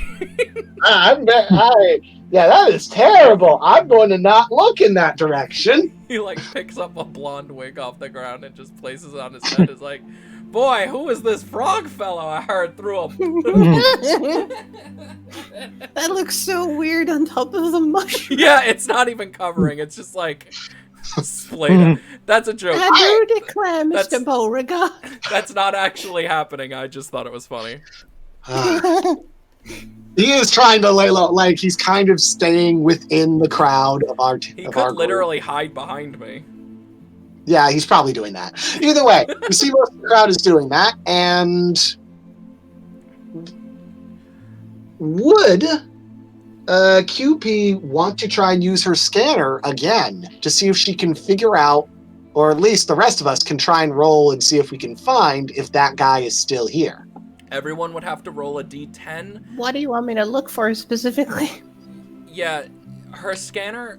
Yeah, that only works on single things that she Yeah, can target, not a broad focus. I was going to say, correct me if I'm wrong, but it can only work on, like, a thing she can actually see. Yeah, it doesn't help when you're trying to do a wide search. Right. So everyone roll a d10, and we'll get our search on for clues, I guess. I got a 7. I got an 8. I got 10. Wow, good luck. I got a 6. Okay. All right. This is very difficult because there's just so many people. But Bear sees the guy, like that drunk, sort of like with some other group, and they're kind of leaving town. Should we pursue them? That's Yes. a party. Okay, roll a d10 for everyone's... I got a 7. Let's not turn this into a witch pursuit thingy. I got a 9. I got 3. Okay. I got a 10. Oh, 6 again. okay. All right. So Jeb, I guess QP and Jeb are just like, Jeb, you use your tongue, which means you just have to roll a d6 to make sure you actually grab them. And QP, you stun one of them with your gun, which you have to roll a d6. I missed because I got a 1. Okay, so you lick the pole that's next to the entrance, and it knocks down some snow, hitting the lady that you've been torturing all day. That wasn't even intentional. Oh God! Wait, it's a frozen pole. No! I got a 4. You go to shoot, but you miss. You hit the snow right beside them. They notice that you're pursuing them and start to speed off.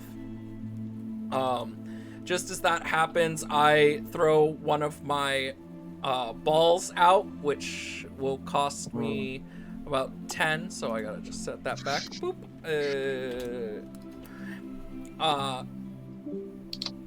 And what happened? What was that? Oh, okay. Someone left and came back in. Yeah, no, I thought something. He was minor.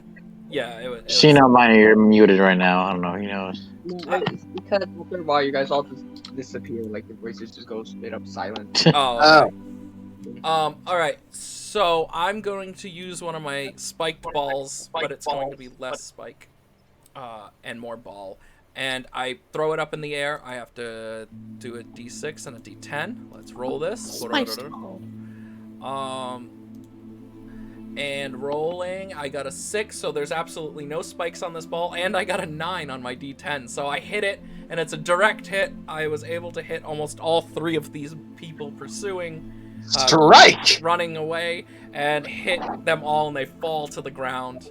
And we approach.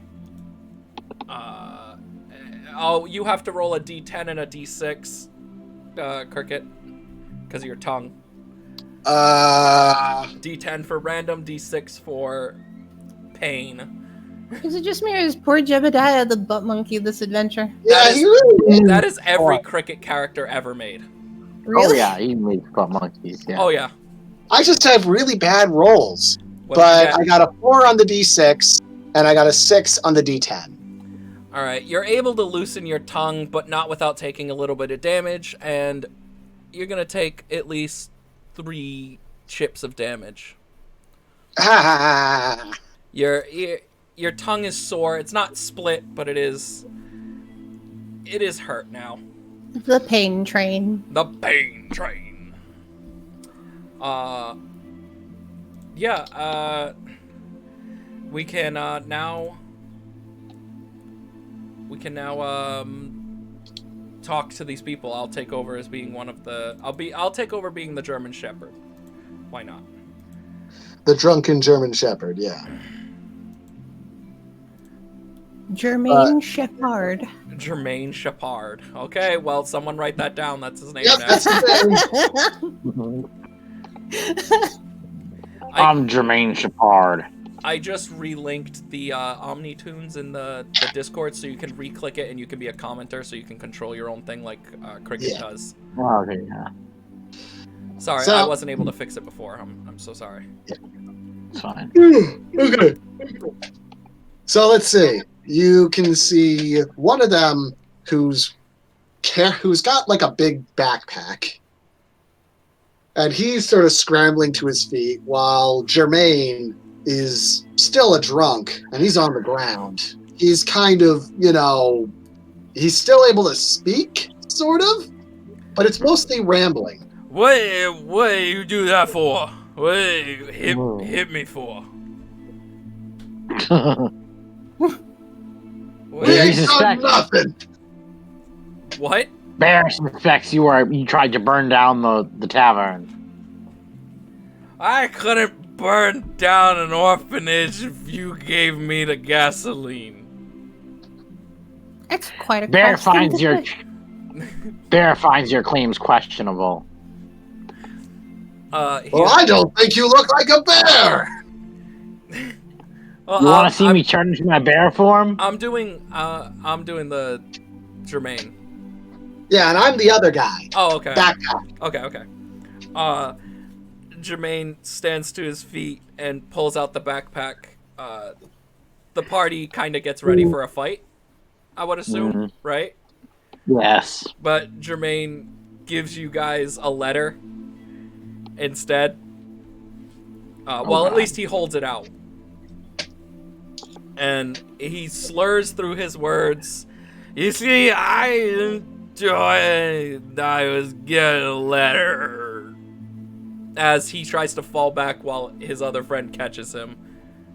Now, what would really be slightly interesting is the one who's the most quiet in this. The other one I thought you said was running off, because there was 3, right? No. I only described the second one. Okay, yeah, I thought you said the other one got up and tried to run away. Okay, sorry, I misheard then. Yeah, no. Yeah. The third one is the one who was complimenting QP before. Huh? And is kind of like The little kid. looking horrified at this whole display, but is like, you can see it on their face. So, the little kid that commented on QP being, cute. Yes. And gave her the present earlier. Yep. Did you ever open your present? Nope. You can still have the opportunity. Everyone has the opportunity besides Bear, because Bear's is so big it's back at the inn. I opened mine already, remember? Yeah, I know. Yeah. Jeb has Oh to yeah, know- right. I forgot about that. Yeah, Jeb has 4 separate small ones. They're tiny. I'm hiding it in my guitar. Or Everyone- banjo. Everyone should make mention of their presents, by the way, on their character sheet. Yeah, I have yeah. a big present, right? Present. You have the giant present. So QP has the small present. It's not very big, but it's also not very small. It's medium sized. It's bigger than the palm of their hand, and they're a very big dog. He's a husky. Mhm.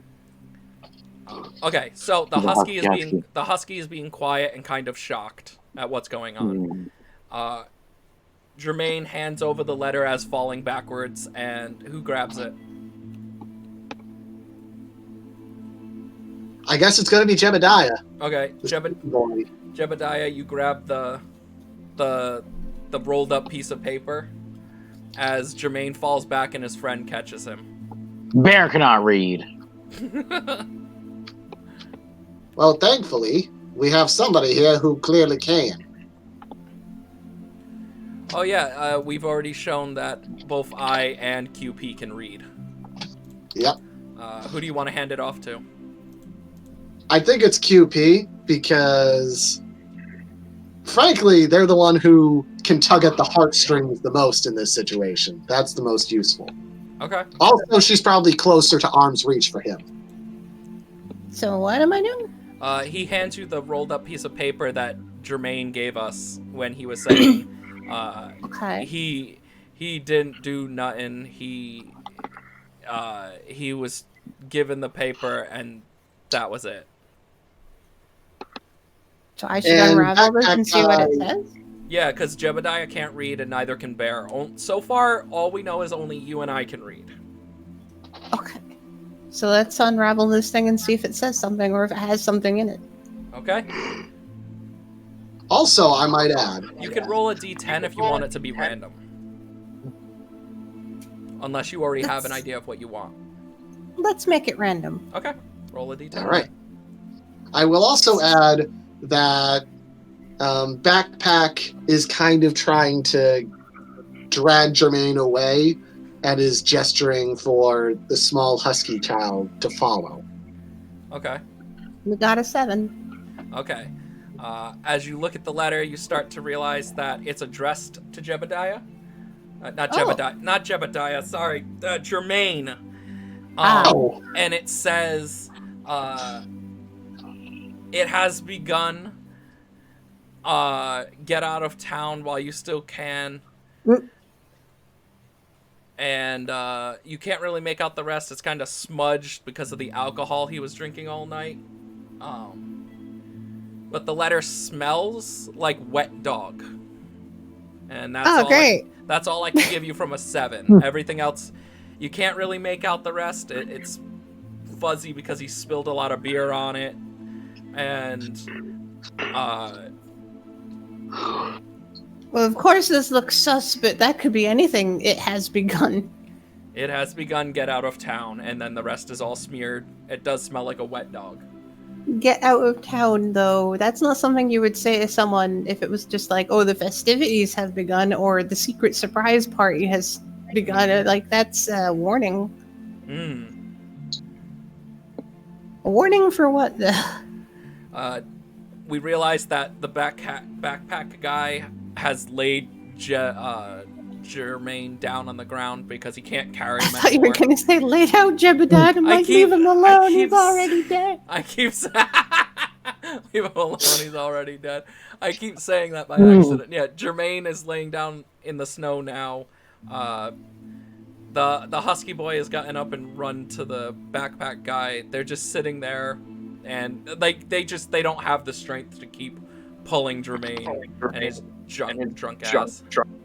and, the guards are probably walking over now after seeing that display to figure out what the hell's going on. The husky boy turns around and says to QP, "It's honest. He's being honest. We didn't do anything. We received the letter and he told us to pack our bags. I promise we did nothing." As the guards come over and slap shackles onto the 3 Canis Lupus. Even the passed out Jermaine. Yeah. Probably just dogs trying to protect dogs. Okay. So they might be innocents in something greater. They're just caught up in this mess. We should go with. That's my thought anyway. See if we can talk to the captain of the guard or the sheriff or whatever they have here. I don't know. What do you think? It's up to you guys now. I'm done with random I'm events. saying it out loud, as in like Jebediah is asking. I think we should go back and check on Baron. Let the officers handle this for now. How's your tongue, Barry. Jeb? You what? How's your tongue, Jeb? I don't want to talk about it. And, I bet you could yodel now. make you yodel. Anyway, I'll be fine. Haggle, what do you want to do? Back to the thing. The inn? Yeah. So They three of us want to return back to the inn. Let the I want to go see my sandwich if it's okay. Go see if my sandwich survived the blaze. Maybe it's toasted. Jeb and I'm gonna QP. go in there like wacko, like there's my sandwich just where I left it. Jeb and QP, what is your decision? Do you guys want to follow? I think we need to, at the very least, give this evidence to the god by going over there. Especially since we have just been so close to these events. QP, Yeah. what is your decision? I figure that we're going back to like regroup at the inn and Well, you can choose right now to break off from us three and go with Jebediah and give the evidence to the guard and whatnot. I'll do that. Okay, so the three of us are going to return to the tavern. And we'll be there for as many turns, I guess, helping clean up and drink and eat. So you guys continue telling your part of the story now. Cricket? Yep.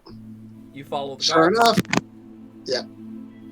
Sure enough, the guards are shackling them and are walking away. I assume that we're walking up towards them, or at least following along with them. But Jeb it's getting harder for him to talk because of his tongue injury. So he's not going to say anything yet. But if QP has something to say right now as we're walking there, now is a great time. So does this happen often? More often than we'd like to know. Okay, saying more often than we'd like implies that we actually like catching people who are just down on their luck. And do you? I don't. But I can't speak for anybody else in the force. Just Jermaine here, he's got problems. I'd be talking to him right now if he wasn't passed out in a drunken stupor. You guys have been the same since his wife. And it's awful. But dragging his family into this? Possibly blowing up some tavern? This is not him. I've got to talk with the chief about this. Just as you say that, behind you comes another soldier who's currently holding the husky child. And I don't mean that as in fat, I mean he's actually a husky. And he's also a Canis lupus. He looks funny in the face, but he's definitely a dog. He's a pug. He's a pug. He says if Too it was much up face. if it was up to him, he'd have half of that kingdom in shackles by now, as he's pulling the dog away, the husky child away, as the husky child looks back with big eyes and at QP and again yells, "We did nothing, I swear." And as the guard tugs his chains tighter, he kind of lets out a little yelp, but he just tells him to shut up and keeps dragging him. Go on, Cricket. Sorry, I figured I'd again, random active world. Yeah. The guards kind of winces as he looks at this and is like, it's ridiculous. We're supposed to be protectors. And instead, we're basically spending our time hurting these people. And things are just getting worse and worse. And then we get those quiet times when there's nothing apparently. And it's a lot, you know? I have to ask this because we haven't gotten around to this. Do we know what this guard's race is, or does he have like a full helmet where we can't see his He's got face? a full helmet, Okay. but it's human shaped. Okay. So he could be an elf or whatever. Yeah. Okay. Sorry, I just wanted to make sure. It's I know fine. we're not there, but it's good to know for NPC logic.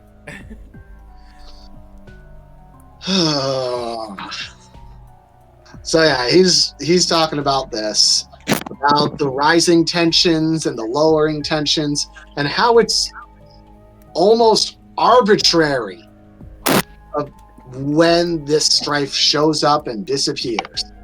Is there any like history as to why the two species are always at each other's throats after lots of quiet time in between, especially on a society built around a culture like this? They're cats and dogs. Well, Yuppie doesn't know what a cat or a dog is.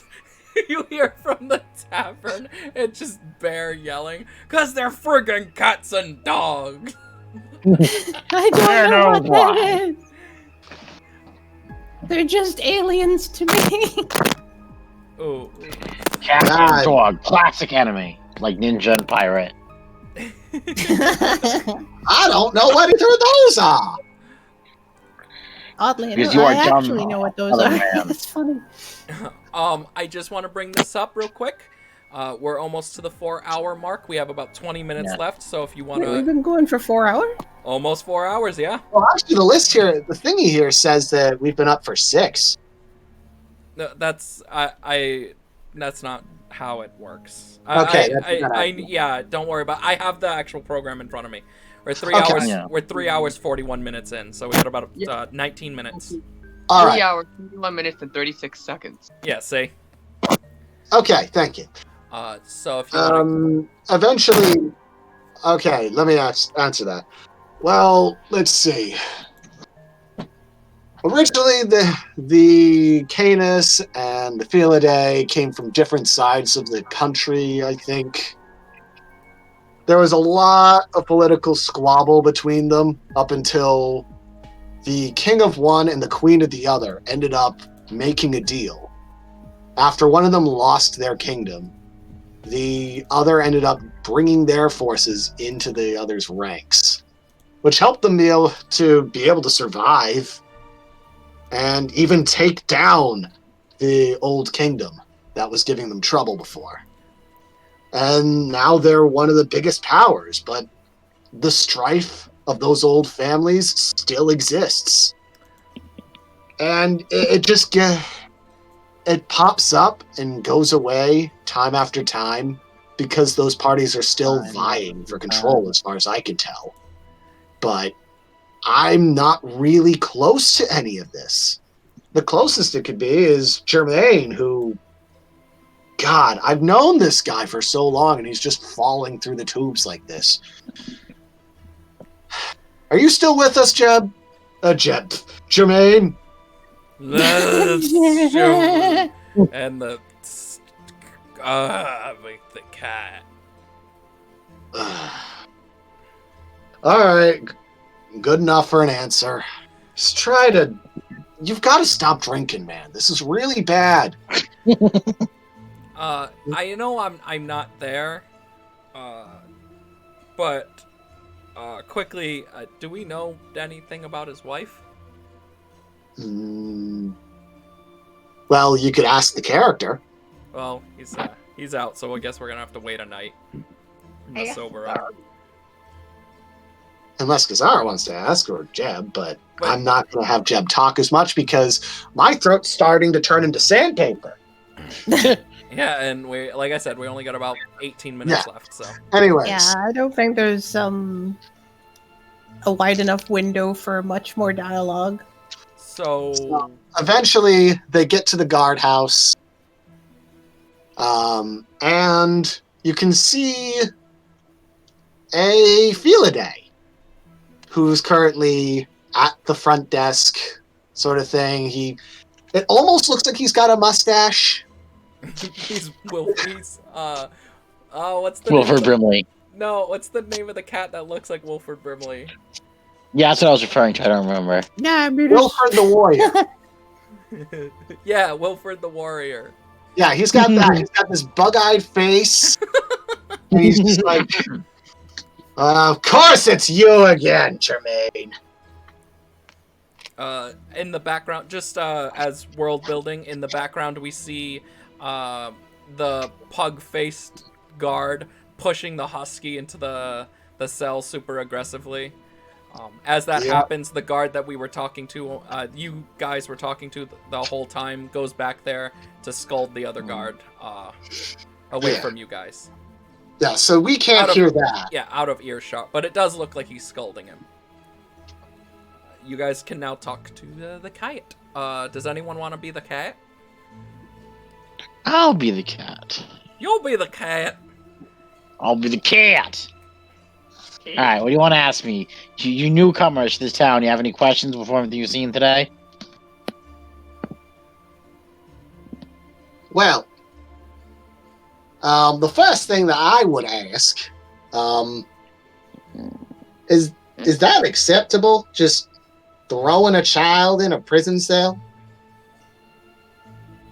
What do I care? These dog people have been terrorizing our people for ages.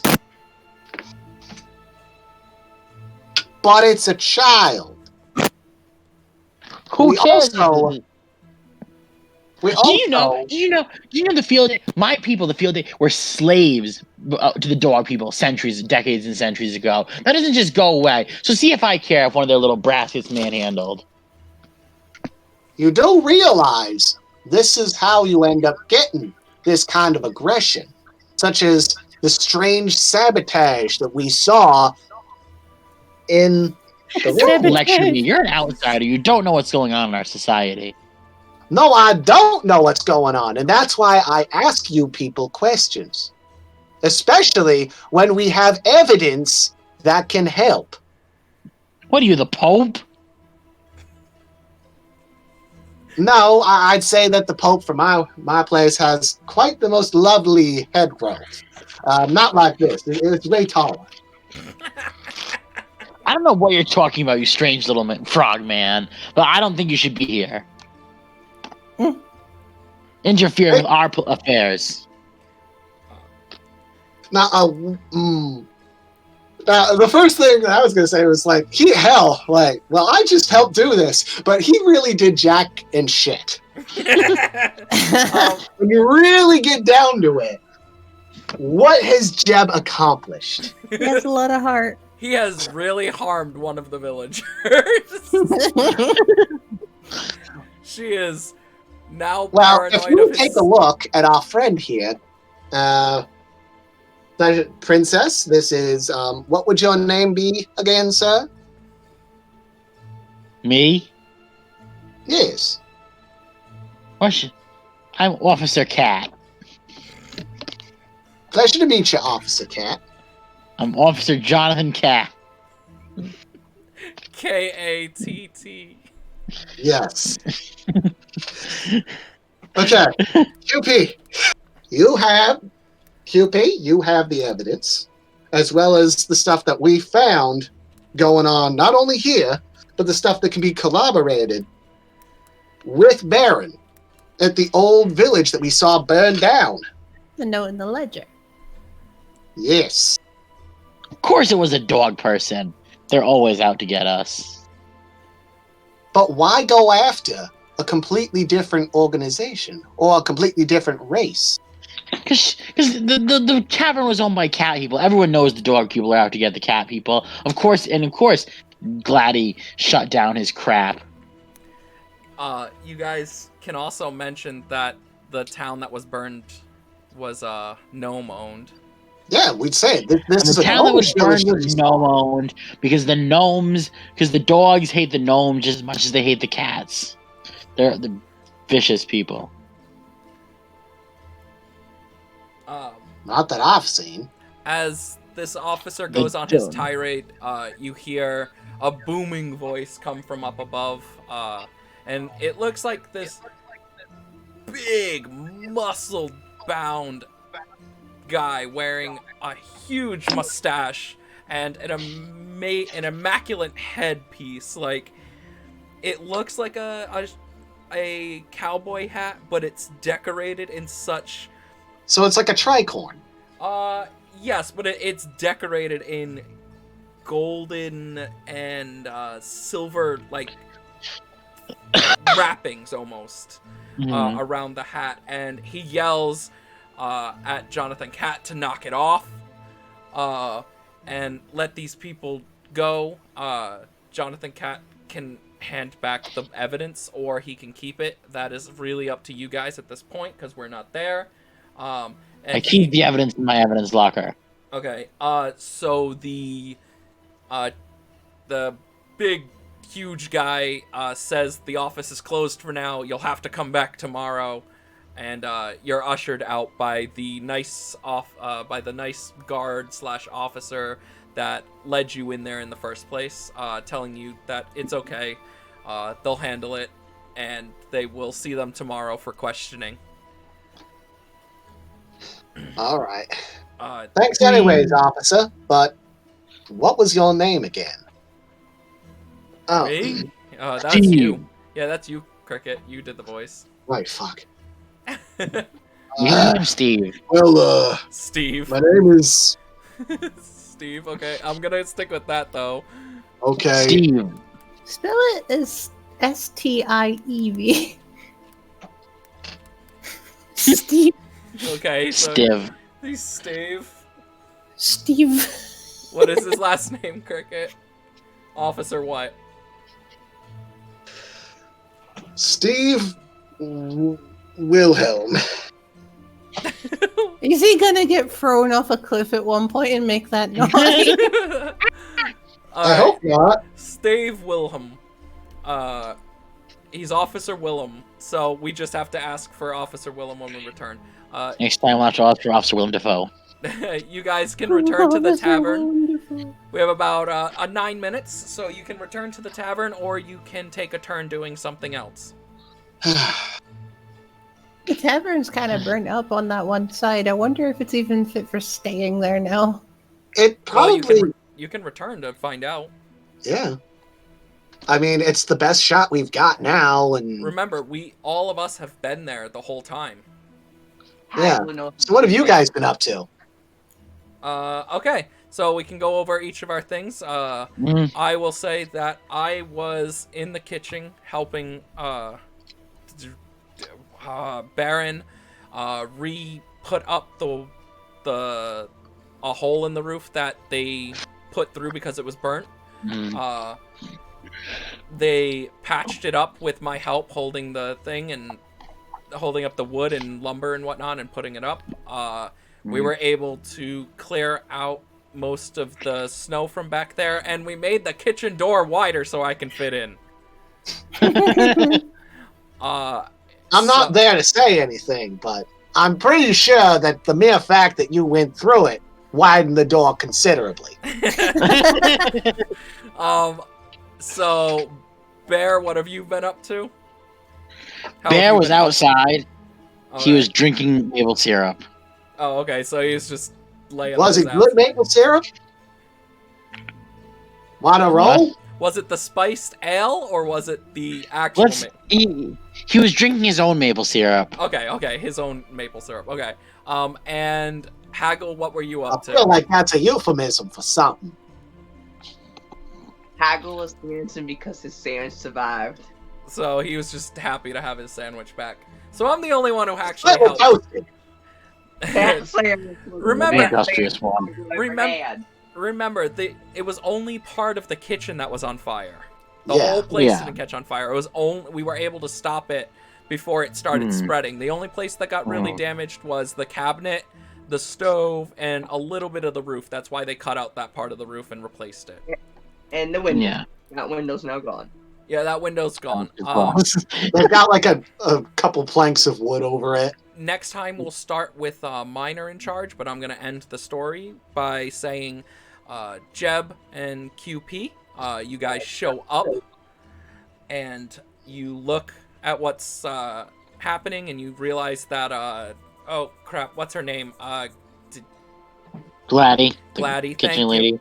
The Gladdy approaches you guys and she has a broom and a mop and she's carrying both of them at the same time. And she asks you, Jeb, if you can help her with the mopping. She wouldn't normally ask a customer, but she'll give you free food. I'll accept that. Maybe I won't screw this up. So she just needs help mopping up some of the melted snow from the kitchen. And QP, she asks you if you could help her pick up some of the debris from the broken cabinet in the kitchen to help her certainly. throw those out. Tiny hands, very good for picking up tiny pieces of junk. As the night winds to an end, we actually clean up the bar pretty well with no problems because I'm not going to have Jeb roll a 10.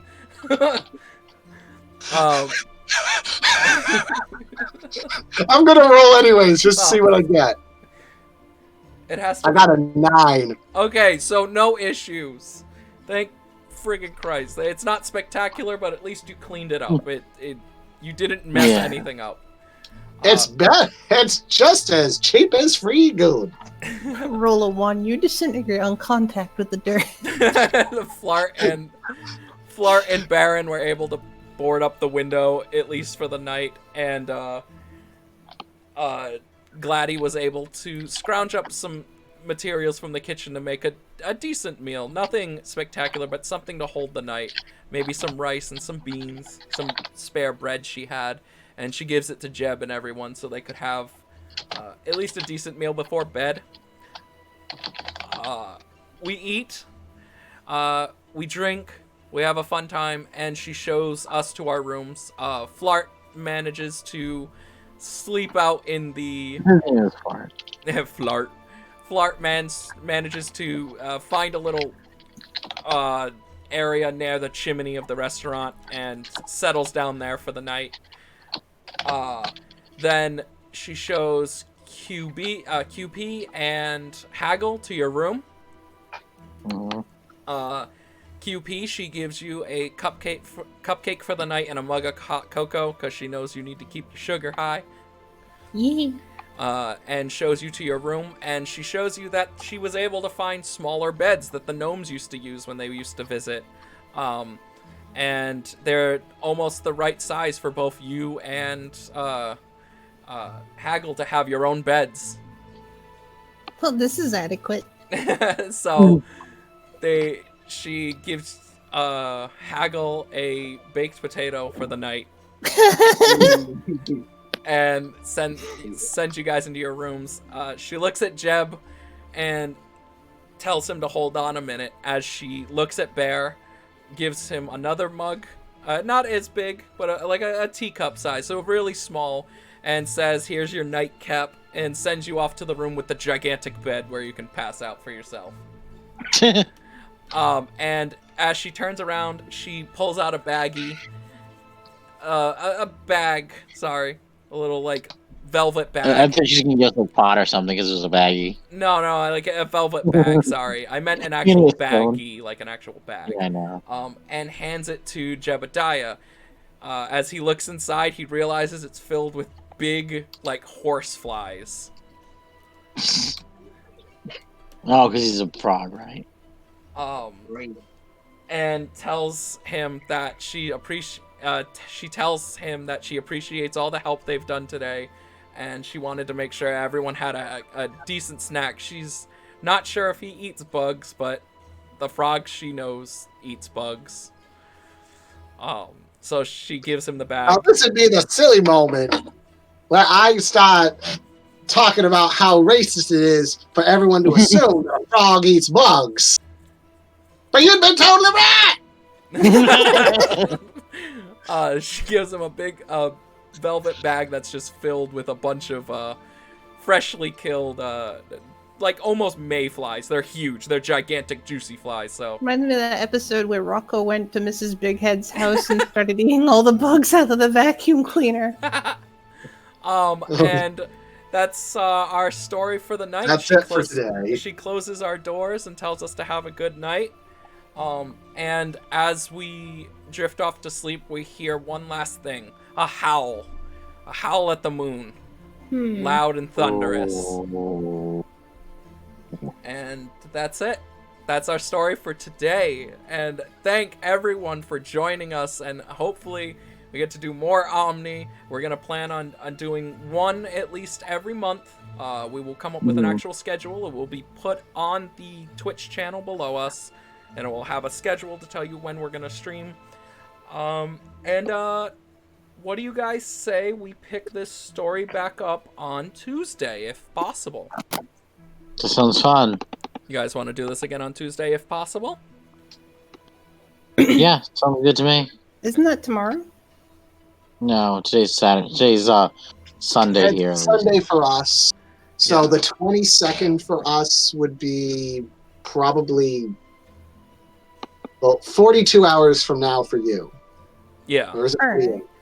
I'll send you a message and let you know, okay? And if you All can't right. if you can't do it, we'll just basically say that you went to sleep for a while. You just need your rest. You Qtopians have a different sleep schedule. Yeah, it's Also, probably the fact jet that- lagged as hell, considering she's Yeah. like canonically fresh out of like the end of her main story. Yeah. You just So- beat the final boss and immediately got sucked into this mess. So So she's gonna conk out for like 42 hours and is gonna wake up completely fit as a fiddle. so we can pick up this adventure on the 22nd, it would seem. So it gives us a day of reprieve, a day to take everything in, and I'll see you guys on Tuesday, and that'll be the last stream before the holiday event that people do. And then after that, we'll have try and do 2 more before the end of the month, and I will let you know on that schedule. I want to put it together with you guys proper this time. Righty do. Indeed. Thank you for joining us, and I think this was a lot of fun. Bit slow was to pretty start, fun, yeah. but fun. Yeah, Yeah. the music in the background, I want you guys to go and watch the VOD later. Just skip through it. The music, I kept changing it. And by the way, I want to mention, when you were talking about the kingdom, the song that was playing in the background is called The Secret of the Kingdom. Oh, really? So that's kind of, if you noticed while you guys were talking, I was laughing, trying to hide it underneath my breath. That was why I noticed that the name of the song was The Kingdom, The Secret of the Kingdom. So, thank you for joining us. I have been Fearless Hobo, John. I've been Kaz. I've been Cricket. And I've been Kazara. And I've been Miner. Thank you for joining us, and hopefully we'll see you again on Tuesday. Goodbye. Bye. So long. So long. Bye.